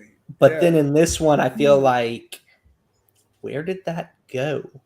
The whole like, okay, now I'm gonna throw rocks at you. Like, for some reason, you're just not. Him, but even that, the rocks felt a little off.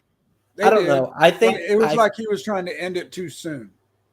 Yeah, because he touches the ground. Darth Vader touches the ground and he tells Ben that's why he'll lose. It's basically, because he won't do what he has to do. And he opens up this big pit. Ben falls down in it, loses his lightsaber. And then Vader just starts grabbing all this, using the Force to grab all this rock around and just chunking it down on top of Ben. Which that scene is one of, like, other than him battling Reva, the third sister, really gives you a sense that I don't feel like you've really seen before of how powerful his connection to the Force was. Oh, yeah. It wasn't sand. It wasn't a slow shift. It was, I'm going to make this world crumble. It was intense, and they brought it. The one thing that I wished on this, and I thought it would make it even better, because I even wrote down, I was like, okay, the fight begins at the 1536 mark, because I was wanting to know how long the battle lasted. Well, then they start switching scenes. They go back over to Reva. I wanted the whole uncut Anakin versus Obi-Wan. I didn't want the cutscenes. Let me have it. I mean, Obi-Wan, instead of running like he did earlier in the series and trying to hide, he is full on bring it, bitch. And Vader is the same way. They both want to end each other at this point, or at least end their idealisms. Anakin or Obi-Wan does not necessarily want to kill Anakin. He wants to stop him, and that comes up here in just a minute, because now, before we get too far, we were talking about the scene where the Force opens up, swallows Obi-Wan, Darth Vader gets his 2 cents and starts chunking rocks. Anybody out there watching this, I'm telling you, the second Obi-Wan was swallowed down there in that pit, I threw myself up in my bed. I was laying in bed, and I was like, say it, because I was thinking back to Revenge of the Sith when Obi-Wan, it's over, Anakin. I have the high ground. And I didn't even think about that. Sinks Obi-Wan. I'm telling you, what a missed moment for Anakin Darth Vader, who is finally having this over his master, not to throw this in his face and just tell him, it's over, Obi-Wan. I have the high crowd, or whatever. I know you probably would mess with the tones or whatever and get it just right. But you're telling me you missed that? It's not just that you had to catch that all the way from the past, but that has been relived for since it was made. Dude. Everyone has talked about it, and even recently, people have been making memes about it. TikTok's been blowing up about it. How could you miss that opportunity? That it just saying in a smart ass voice, or not a smart ass voice. His voice is the same always. Well, almost always. But yeah, saying that, dude, that's beautiful. I didn't think of that, and that's an excellent catch. Disney, y'all can send the royalties to David. I'll get him an email. You can send it to Matthew at geekinsider.com, and I'll make sure David gets it. But we're switching back at this point in the episode. We're switching back and forth between the fight, which I freaking loved, and then of course Reva trying to hunt down Luke on Tatooine, and she shows up at the Skywalker household, and Owen and Beru open fire on her ass, man. They weren't ready. Yes, they were. And they start blasting, and we're going back and forth pretty quick, folks. We're going from Owen and Beru against Third Sister, and then Vader and Ben fighting, and epic lightsaber battle. And so this is another thing where I noted Ben is using anger. I think a good Jedi uses elements of both sides. Mace did. But Vader realizes at that point, because Ben goes to chunk some rock down on his fucking head. He just whoop, and Vader reaches up and stops it, and he says, "I see your strength is back." So he realizes that Ben's strength is back, and they continue to have this epic battle. That's when Vader collapses the ground around Ben and covers him with a ton of rocks. And he tells him, did you truly think that you could defeat me? You have failed, master. And then we switch back over and we see Owen is actually, for a minute, Owen holds his own against Third Sister. And Damn straight. He does. He's using anything and everything. He's street fighting. He's grabbing whatever he can to fuck with her, his shotgun or shot blaster, whatever the hell it is. But he's holding his own there for a good while. And then she finally gets past Owen. She gets into the room where Beru is. Beru smacks her ass. And Luke goes up a ladder and he gets out. They'd already told him if things go south, haul ass into the desert. Well, he does, but Third Sister sees that, and so she takes off after him. And so then, whoop, we're back over to Ben and Anakin, and Ben hears Anakin and Vader. He's in the rocks, he's got everything over him. He's got a little space, but he really starts mixing in his mind. He's hearing Anakin and Vader back and forth. He hears Anakin's voice, then he hears Vader's voice. Anakin's, Vader's, and then he sees Luke and Leia as their children. And now, real quick. Yeah, go ahead. On that thought, think about that. Now, do you think that this was inspired from the new movies of what's her name, Rey, in the very final movie where all the Jedi is telling her, use the Force, Rey, or whatever, right, you can do this. Do you think this was inspired from that? It could have been. I mean, I see where you're coming from on that. I was thinking about it, but I really don't think so, because if you think about it, at least the way I portray it, I feel like they're different. I feel like this is like when Luke was having Ben ghost Yoda and the ghost. That's what I feel like this feels like.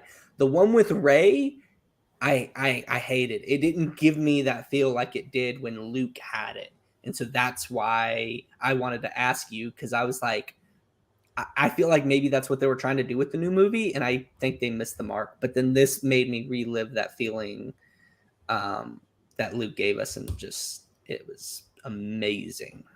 No, I agree. And because this was memories. Because we also hear Padme in there, and we hear young Anakin, and so it's the battle, the internal battle of, this was my friend, this was my brother, this was someone I loved, and he turned it all to the dark side, and now he's just buried my ass in the middle of nowhere on this godforsaken planet, and he's hearing all of that, and that gives him the strength. He force pushes and gets the rock. Oh shit, Matthew, stop! I'm going to be knocking on microphones and all kinds of shit around here. But he forces the rock out. He gets out of the freaking pit, and he finds Vader, and they begin fighting again. And guess what?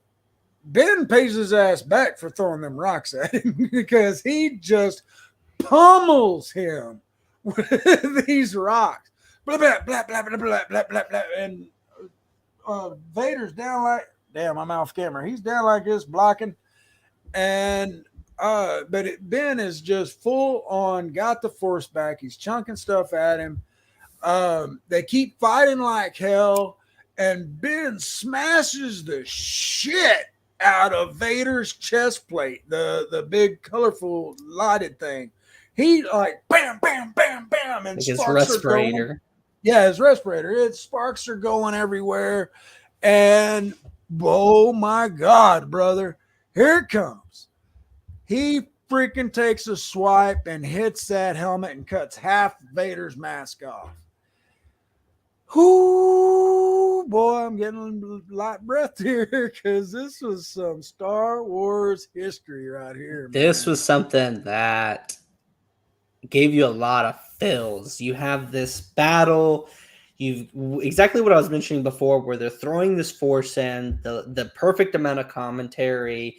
I feel like exactly what you were saying before, that somebody who is able to use the anger and then also, like being able to use the Jedi way and becoming powerful in that moment, I felt like Obi-Wan was kind of hitting that peak. He was using the anger with him. He was angry that Anakin has turned this way, kind of almost like he's angry at himself for letting Anakin get this far. He's angry that all of this has happened. He's angry because he feels like this is all on his shoulders, and he's using that in a good way. And I feel that power that Obi-Wan is feeling. Yes. And it almost feels like, and I don't know if anyone else thinks this way, and I don't think they intended it that way, but I feel like his emotions during that battle was kind of like forcing Darth Vader down just with the emotions that he was having, because you kind of got that sense that Darth Vader was just he was getting held back a little bit. He wasn't, the battle wasn't as ferocious as one before. And I feel like Obi-Wan's presence, his, he was ready to finish it. He was going into it, and I feel like maybe that force, that presence was just weighing down Anakin a little bit. And I know that they didn't mean it that way, or I don't know. That's just they may have. But at this point, when he slices that helmet, the fight's over. Anakin can't breathe correctly, and you hear it. He's bent over, and he's on that respirator. And we see half the face, man. And bro, that half Vader face and then half Anakin, and they got Anakin with the fat face looking like the Anakin we see at the end of Return of the Jedi, but a younger version, not as waterlogged version. One of the things I'm most excited about is hearing that and then hearing Hayden Christensen's voice, Anakin. Yes. And you hear that distortion where it switches and back and forth. It is amazing to be able to do that, because so much more of your feels, and then it's just like, it just takes you back to Mustafar where they're battling, and he's just like, I hate you, and he's getting down deep, he can't scream because he can't breathe, but you're getting that feeling from him with that minimalistic that he's able to do with the breathing was just spot on, especially the breaks that he took, the way that they didn't instantly show it. It was just, and if you caught it, man, when he starts talking at points, the Anakin side is lit in blue and the Vader side is lit in red. For just a minute there, when he says, Ben cries out Anakin, and Vader replies back, Anakin's gone. I am what remains. Ben tears up big time and tells him, I'm sorry. I'm sorry for all of it. And this is where it's really going red or the red and blue. Anakin says, I'm not your failure, Obi-Wan. You didn't kill Anakin Skywalker. There goes those damn chills again. I did.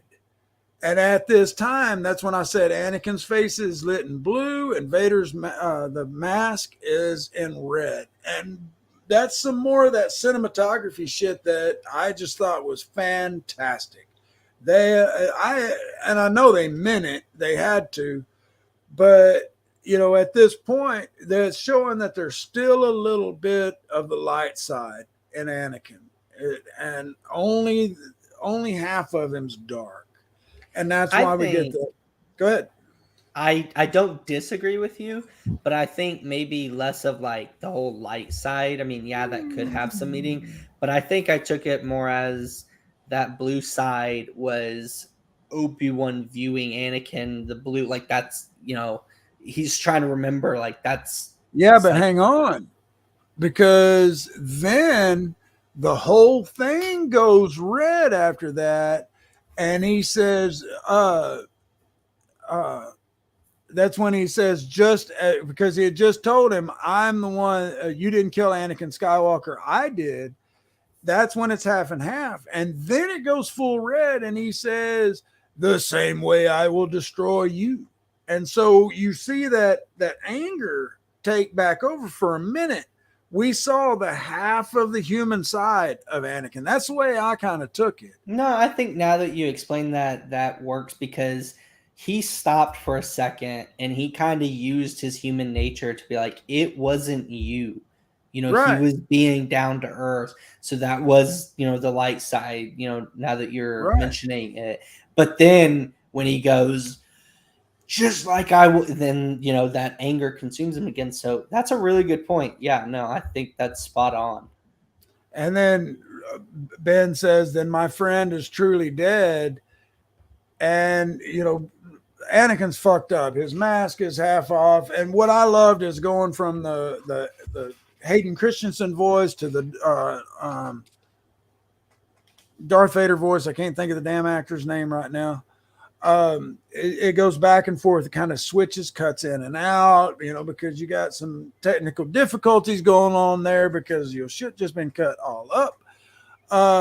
And then Obi-Wan tells him, goodbye, Darth. And I thought that was kind of profound right there, because he is fully acknowledging that Anakin is dead. And that ties into A New Hope, where he tells Luke, and even Owen tells Luke, that Vader betrayed Anakin Skywalker and killed him. And so at that point, Ben is making that decision that, okay, Anakin's gone. This is Darth from now on. And it ties in because in A New Hope, Ben calls Vader Darth. I forget the whole conversation, but he calls him Darth, which didn't kind of make sense later on when we had Darth Maul and Darth Sidious and all of these different Darths. So why would you address Vader as Darth? Like that's his only, he's the only one with that name. So it kind of tied into the original trilogy with him calling him Darth there right before he walks away. He's like, you're not even a man anymore. You are Darth, and Anakin shouts out, he just shouts, Obi-Wan, as Obi's walking away. And you can almost hear that same hatred and anger from Mustafar, when he told him, I hate you. Ben leaves the planet. We don't know what's up with Vader. He's right there at this point. And then Ben senses Luke falling down a hill, and he jumps to light speed immediately. Heads off to the good old planet of Tatooine, the center of the Star Wars universe, apparently. And as Reva, God dang it, I did it again. As Reva is standing over the unconscious Luke, she's ready to strike his ass down. And at first, I was left wondering at the end of episode 5, why the hell is she interested in Anakin's kids? Well, she thinks that if she kills them, that it's going to hurt Anakin. But she gets there. She's above Luke. Luke is out. She's got an easy kill. She raises her lightsaber, and she sees herself as a youngling sitting there. And then she starts having the visions of Anakin coming in his robes into the temple and wiping out the younglings. And she tries. I mean, she's just struggling. She's having this huge struggle. And then the next day, it's a cut scene, and Ben has landed on Tatooine. He finds Owen and Beru away from the house. Not too far, but they're away from the house, and they're shouting for Luke. And this is one thing I found kind of stupid. They're going, Luke, Luke. And Ben lands and runs up and goes, where is he? And I would be like, bitch, don't you hear me yelling for him? Do I know where he is? You know? But then they turn and they see third sister walking up with a very limp-bodied Luke in her arms. And Aunt Beru automatically thinks that Luke is dead. No words are exchanged. She lays Luke down, and then Luke slowly wakes up. But see, I was really upset. At first, I was like, she's walking, very limp body. Obviously, they want the audience to think, or, somewhat, they want the people to think that he's dead. He's very limp, and she's walking back. So if that was the case, and obviously Owen and Beru, they were very sad. They thought he was dead. And I just felt like there was a really lack of reaction in that scene. Just Now, at first, I was like, Obi-Wan doesn't strike his lightsaber, get ready. He didn't, But then I think, well, he's a Jedi. He's fully himself now. He's got the Force. He's got all this stuff. So I think he's waiting to know more rather than strike first. So I think that makes sense for him.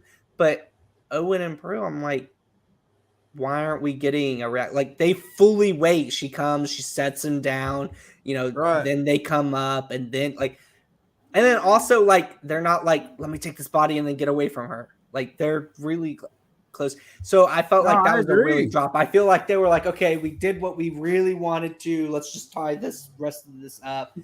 We're done. I was even then when they got really close, Obi-Wan he wasn't getting ready to defend. He wasn't getting closer. It was just really weird. But once again, I can far reach out there and think oh, maybe Obi-Wan can sense her remorse. Right. But they should kind of telegraph that to the audience, Ben going, no, it's okay. Right. But then, once Luke kind of comes to, Owen and Beru grab him, they take him inside. And then third sister turns to Ben and she's starting to cry. And she says, I couldn't do it. I failed them. She is brokenhearted because she wanted revenge for the younglings, whether that was taking out Vader or taking out something that he loved, some way to hurt him. And Ben tells her, that it's you didn't fail them. Yeah, you didn't fail them. And she's like, well, have I become him? And Ben tells her no. and that you made the decision not to, and it's up to you now on who you become. And then I got my second biggest nerd boner ever, because what do we get back to? Vader's castle. We're back at Vader's castle, and Vader is talking to Palpatine on a hologram, and he is pissed. He declares he will find Kenobi. And this is where we kind of got into a little bit earlier. Palpatine he tells him that he wonders if the feelings he has for Ben have made him weak. And Vader says that he serves only the Emperor. That Obi-Wan is nothing. Yeah, Obi-Wan's nothing. I serve only you, my master. And then bam, next thing, Leia makes it home. She's a changed girl, man. She dresses like the future Leia. She's got the white on. She doesn't have the exact hair. She's got it up here, but she's got a holster. I believe she got it from Obi-Wan. Tala. Oh, she got it from Obi-Wan. Okay. And she... Because remember, she's like, there's no blaster. And he's like, you think I would give a 10-year-old a blaster? You're right. And then Ben, they get Leia out there on the strip. She's thinking it's more cousins coming. The ship lands, door opens, and out comes... Exactly. Obi-Wan comes out. And I thought it was cute as hell that Ben comes walking out, and then Lola is flying beside him, and Leia's face lights up, and she runs to Lola before she runs to Ben. She wants her little droid. But she's happy. Made me feel this moment was the moment that tied it all together, that made me think about the message, help me, Obi-Wan Kenobi. Yeah. My only hope. That's what this made me draw all of this up to, and made me think about, this interaction and how she knows, like, you're my only hope. And just, but still, it doesn't excuse the whole thing. Years ago, you served my father in the Clone Wars. You served with my father in the Clone Wars. Why didn't you say, yo, man, you saved me once, I need you again? Something to that effect. Well, because that was in the original one. They didn't know that this was going to be right yet. So. And you have to give them a little leeway, or a lot of leeway. And I really can, because I'm loving this. But let's see here. We're almost done. And Jesus Christ, we're coming up on 4 hours. And I say almost done. We still got a good bit to discuss here. Because Ben tells Belle, if you ever need my help again, you know where to find me. Now, I would love to see more Obi-Wan Kenobi, but I don't want it to be forced. And I don't think we can have another storyline of Leia and Obi-Wan. We can't have one of Luke and Obi-Wan. And so... And we'll get into this in a minute about season 2, but I was just kind of thinking that they were trying to set this up for this may have been the scene that they reshot, like you and I were discussing, so they could set up a season 2 if the crowd reception warranted it. But Ben tells Leia, this is another little part that kind of broke my heart. I think they could have done it a little better. I think they could have made it tug at the heartstrings a little more when Ben tells Leia that he did know her parents. I thought it was cool that he says she is wise, discerning, kind-hearted, and those are the qualities from her mom. And then she's passionate, fearless, and forthright, and those are gifts from her father. He says, I wish I could tell you more. And she says, that's okay. You don't have to. And she's looking off at Bail Organa and his wife, her parents. And she says, thank you, and which is cool. But I just kind of thought that with the connection that Ben had with Padme and Anakin, that it would have been a little bit more emotional for him to tell Leia about her parents. Because if you remember in Return of the Jedi, or excuse me, The Empire Strikes Back, Leia tells Luke that she just barely remembers her mother. Bitch, how you remember your mama when you were born and taken away? You don't remember your mama. But that was another one of those inconsistency kind of things. And this could kind of tie it in if she was a little bit younger and wouldn't have that anchor memory of, hey, Obi Wan Kenobi told me this about my mom. But anyway, so let me see where I'm at on my notes. Ben, next thing, Ben is back on Tatooine and he goes to Luke's house and he tells Owen that Owen was right. That, like we talked about earlier, that Luke just needs to be a boy and the future will take care of itself. He says the only protection Luke needs now is Owen and Beru and to take good care of him. So at this point, that's where I realized, okay, Ben doesn't feel the need that he has to be in the hills above the house and watching over Luke and checking in on him every day. That he doesn't have to take him under his wing. That Luke is okay. And as he walks away, Owen calls out to him and asks him, "You want to meet him?" And I thought that was cool as hell. Even though we never heard Luke say he never met him before. He just he's some old man. Yeah, and he says, I wonder if he's talking about old Ben Kenobi. And so it could have been that they had met in the past, especially being on a planet and in the same desert. And then Ben walks up, he tells him, hello there, and smiles. And then we get a cutaway to Ben and the desert. And as he approaches, we see the valley in the distance. And that's that valley that R2-D2 goes into. And then Luke and they run into the Jawas. And that's where we first see Ben and Sir Alec Guinness saving them. But we see that in the distance, and then what the hell do we fucking finally see? Qui-Gon. Dude, another major nerd boner, because I've been waiting for it for 6 fucking episodes, and there's Qui-Gon.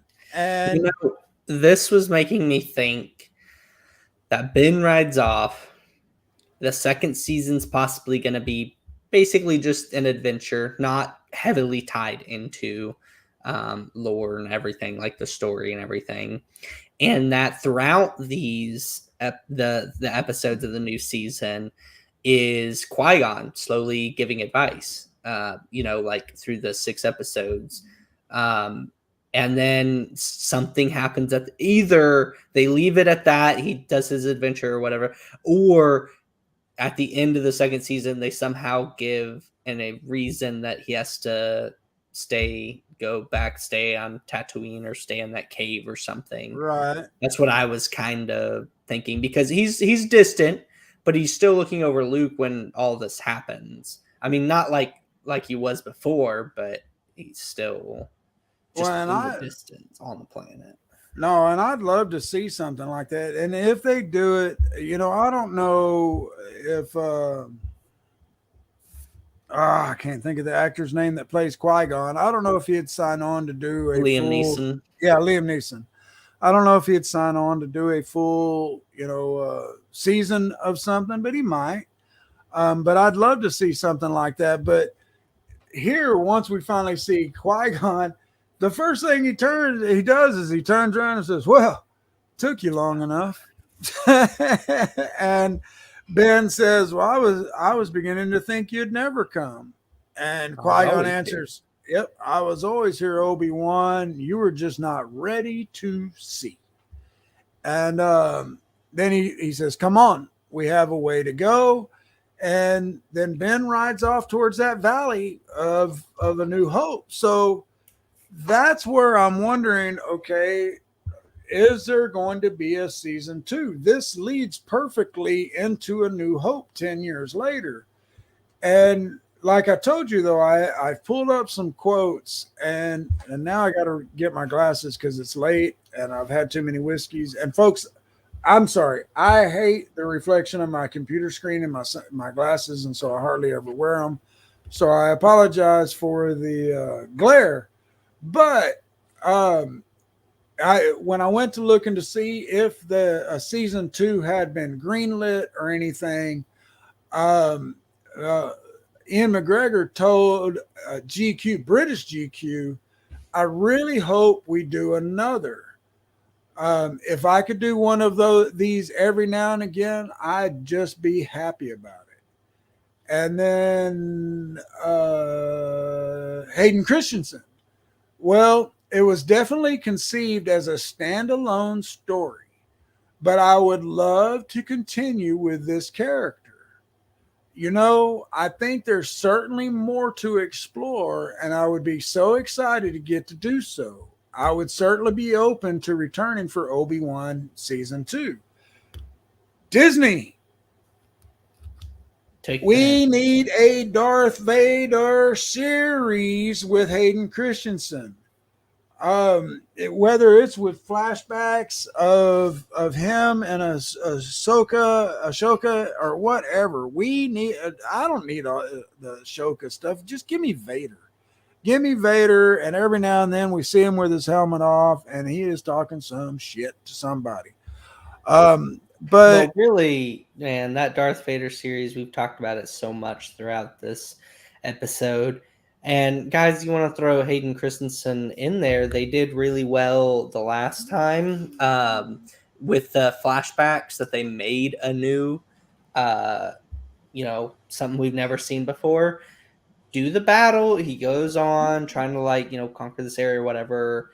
And just, each time something happens or whatever, maybe do like a flashback, a new scene of him before, and then like him having to snap out of it, or more a flashback that remembers how angry he was. I don't know, something like that. And like you can make those new ones and put it in. Put us on payroll, and we will come up with the best scenarios. Yeah, and I mean, like, you don't even have to make sure that this is tied into a bunch of stuff and make it elaborate like you try to with Obi-Wan or anything.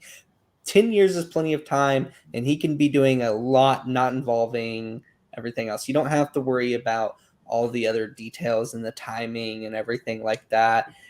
You can throw him in there in that 10 years and give us a series without having to do a bunch of tying in and stuff. Just him, character development. I agree. And the Lucasfilm president and Obi-Wan executive producer, Kathleen Kennedy, I know I've heard her name a lot. She told Entertainment Tonight about a second season. She said, well, frankly, and you and I have discussed this, we did set out to do that as a limited series. But I think if there's huge engagement and people really want more Obi-Wan, we'll certainly give that consideration, because the fans, they speak to us. And if we feel like, okay, there's a real reason to do this, it's answering the why, then, or if it's answering the why, then we'll do it. But we'll see. So it's just a matter of, I don't want them to fuck up the lore, man. You know, we just got a good ending for the next 10 years. We know kind of what the next 10 years entails. I don't want to see Bail Organa every 2 years contacting Obi-Wan to go and do something, because yes, when we meet Ben and A New Hope, he does have his connection to the Force. He doesn't lose it again. So maybe I'm sure there are stories to tell there. But it can't include Darth Vader. That part has to be done. The next phase has to be Vader, I'm conflating the two series that I want. We've got to wrap this up. I'm dying over here. But anyway, I would love to see more Obi-Wan, but I want it done right. I just don't want it to take 7 freaking years or anything like that, because then we really will have Ian McGregor looking like Sir Alec Guinness. Did you have any other comments on what we've discussed? Man, the only thing is, I actually disagree with. I don't think it leads perfectly into A New Hope, in the sense of they lead into value, and that's where he's found. That, yes, I could understand that.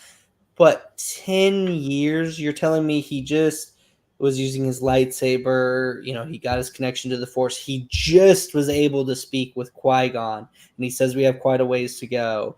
Right. And you're telling me he sits in a cave or, does work sitting in a cave You're right. for 10 years. And It's just like, he's connected, like I said a minute ago, he's connected to the Force 10 years later. He's able to do the mind tricks without a thought, and so he has been using it. You got a hell of a point there. Something has been going on in those 10 years. He ain't just been out in the desert jerking off. So there, like I said, there's a lot to tell there. I think, good God, can you believe, dude, that earlier today we were wondering if we were going to have enough content to fill an hour? I told you I had a feeling we'd be able to fill an hour or two. Or two, going on or 4. Folks, if you've stayed around this long or you've come back for the second session or whatever, we really appreciate it. Granted, like we've said all along, this had spoilers in it, but this was a series that really deserved looking deep into. And I'm really glad that we took this special episode to discuss all of this and to really dive deep into each episode. And I guarantee you, we could probably do another 3-hour show if we both binge watch the whole thing again, because there's just that many angles and aspects to freaking cover. And folks, of course, that we are geeks. This is brought to you by geekinsider.com, and this is called Into the Geekverse. But David, before I close this out, wait, there was something else I wanted to discuss. Are we done with Elvis? Done with Elvis? Done with Obi-Wan? Are we done? Yeah, are we done with Obi-Wan? Yeah, I think that we summed it up, guys. We'll be checking out our YouTube channel. If you're watching this later, watching it on a podcast or anything, please come subscribe, click on that episode, drop us a comment. Even afterwards, we'll be looking forward to anything that you have to say. Yep, definitely. And if you want to if you're listening to this on the podcast, remember you can catch us live every Sunday night at 9 p.m. Central. I'll probably repeat this in a minute in the closing. But you can join us in chat. If you make comments on Facebook or YouTube, we see it. And as long as it's nothing stupid like the porno chick that came on here earlier and was just blasting us with porn, which I'm going to check out her site in a minute. I'm just kidding. Honey, I'm just kidding. I've got my own sites that I do that with. But anyway, jump on in, make a comment. If you disagree with us, we won't bite your head off. You might change our minds. We aren't set on our opinions. We have both had our opinions changed for us. But the last thing that I wanted to leave you all with is that this last weekend was the opening for a couple of movies. And this is completely different from Star Wars, but it's in the title description, so I'm obligated to discuss it. And that is The Black Phone with, oh, Lord, I just forgot his name. Oh, my God. Anyway, The Black Phone. Y'all know it. Y'all have seen the commercials. That's a great freaking movie. It is, however, not a horror. I've seen all these little blurbs, the best horror movie of the year. Ethan Hawke, that's his name. Ethan Hawke's best performance. I agree that it is one of Ethan Hawke's best performances. but it's not a horror. It's a thriller. There is maybe one, two, if you push it, kind of jump scares, but it's not even that. It's not a horror. It is a very good thriller mystery with ghosts, a couple of them. Anyway, Black Phone is worth seeing. On the other hand, Elvis sucks big hairy gopher balls. Not Elvis the man, Elvis the movie.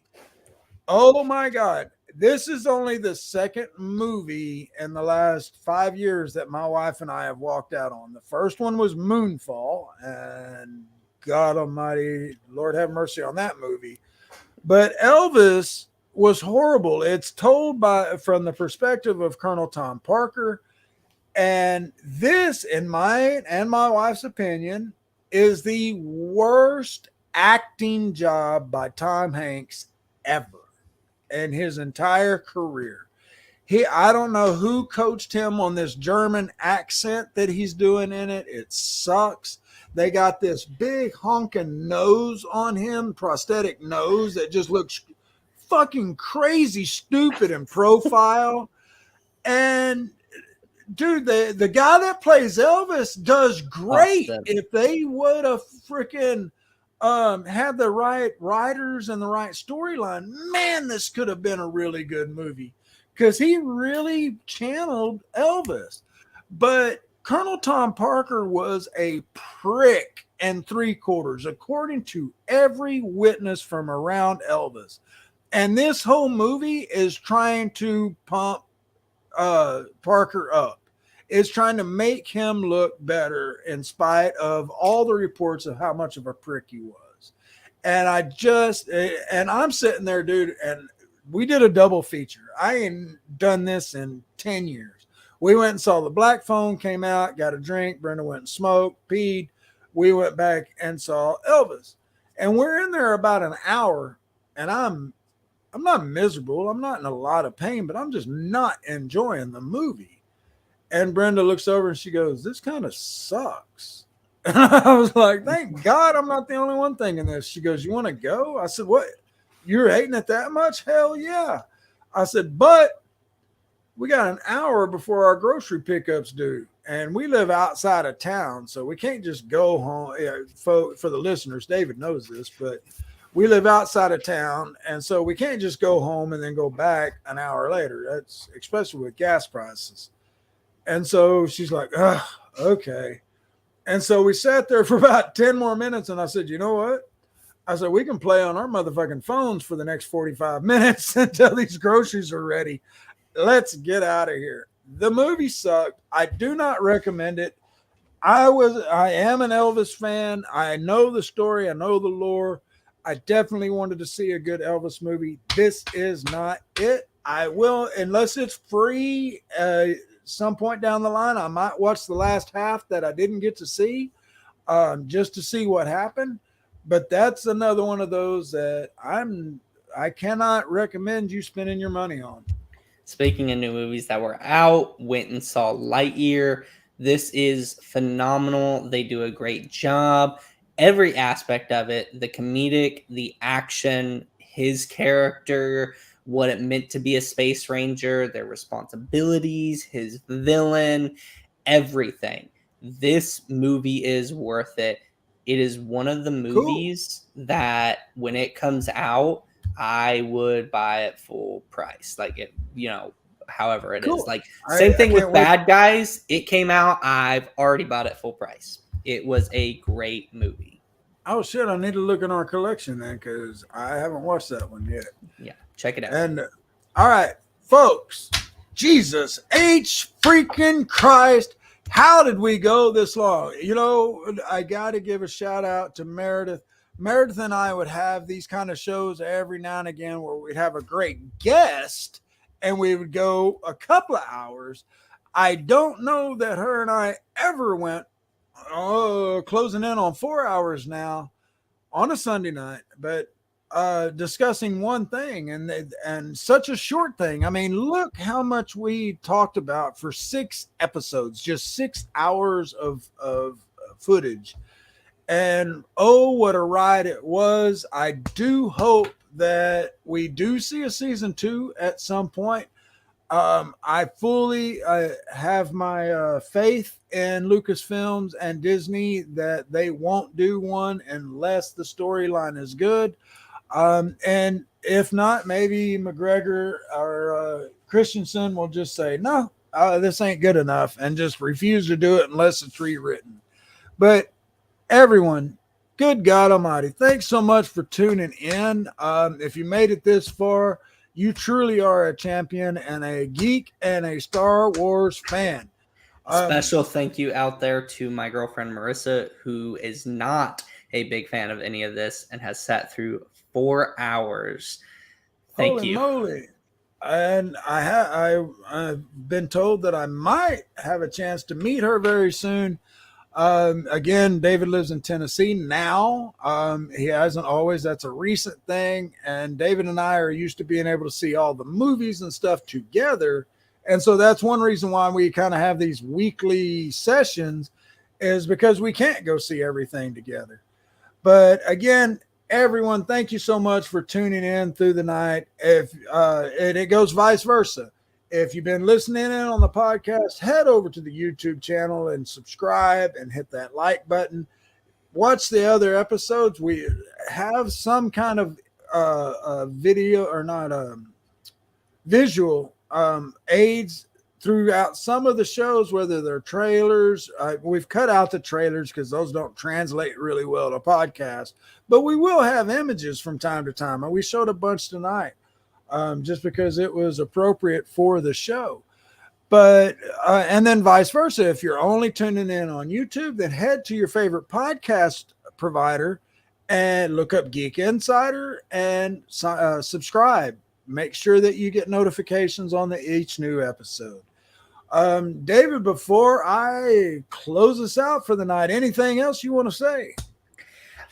Guys, we said it once, we'll say it a million times. Thank you for tuning in. If this is your first episode, please feel free to go back on YouTube, subscribe to us. There's a ton of good episodes that are to come that we already have. Not to mention, we gave a little teaser before. Me and Matthew will be going to a Comic-Con at the beginning of August, and we're really excited to share with you any interviews we might be able to do, footage captured from it, and our entire experience all around. So guys, stay tuned. We have a ton of exciting episodes coming up, as well as our experience at the Comic-Con, and I know you'll enjoy it if you're geeks. And speaking of this Comic-Con, we went before the pandemic hit. David and I went to this Comic-Con, and it was phenomenal. The cosplay was top tier. The panels were great. The guests were great, and the writers alley, the vendor. I mean, you couldn't ask for a better Comic-Con. I mean, I'm sure San Diego Comic-Con is better. I can't afford to go there, or I would. But this is a badass Comic-Con, and now that we are into the point of our lives where things are pretty much back to normal, we expect this year to be great. Like I said, we just learned today that Ray Park is going to be there. I am so stoked. We got 2 big time names in the Star Wars industry right now. Plus there's some other guests, and it's early on. We still got a full month, over a month before they add guests. And so we could see some other ones, but as we hook those interviews in and get the for sures, we'll let you know, because we're going to do a hybrid. We'll do a little bit of live stuff while we're there, but a lot of it's going to be video. And then poor David will have to spend a full day splicing it together and getting it all good so that we can just kind of play clips and discuss it on the show, because I expect a really good time. But folks, you have been listening to Into the Geekverse, a Geek Insider production. Subscribe to the Geek Insider podcast on your favorite listening app, or join us live on YouTube and Facebook every Sunday night at 9 p.m. Central. Visit geekinsider.com for tons of great geek content, and be sure to sign up for the newsletter. We also have advertising opportunities for the website, newsletter, and podcast. And for more information, contact advertising at geekinsider.com. As always, this show is dedicated to our cohort and friend, Meredith Loughran. Rest in peace, Meredith. That gave me chills as well. We'll see you next week, folks, and you better be there, or we might just have to revoke your geek card. Have a great week, everyone. Say goodnight, David. Good night.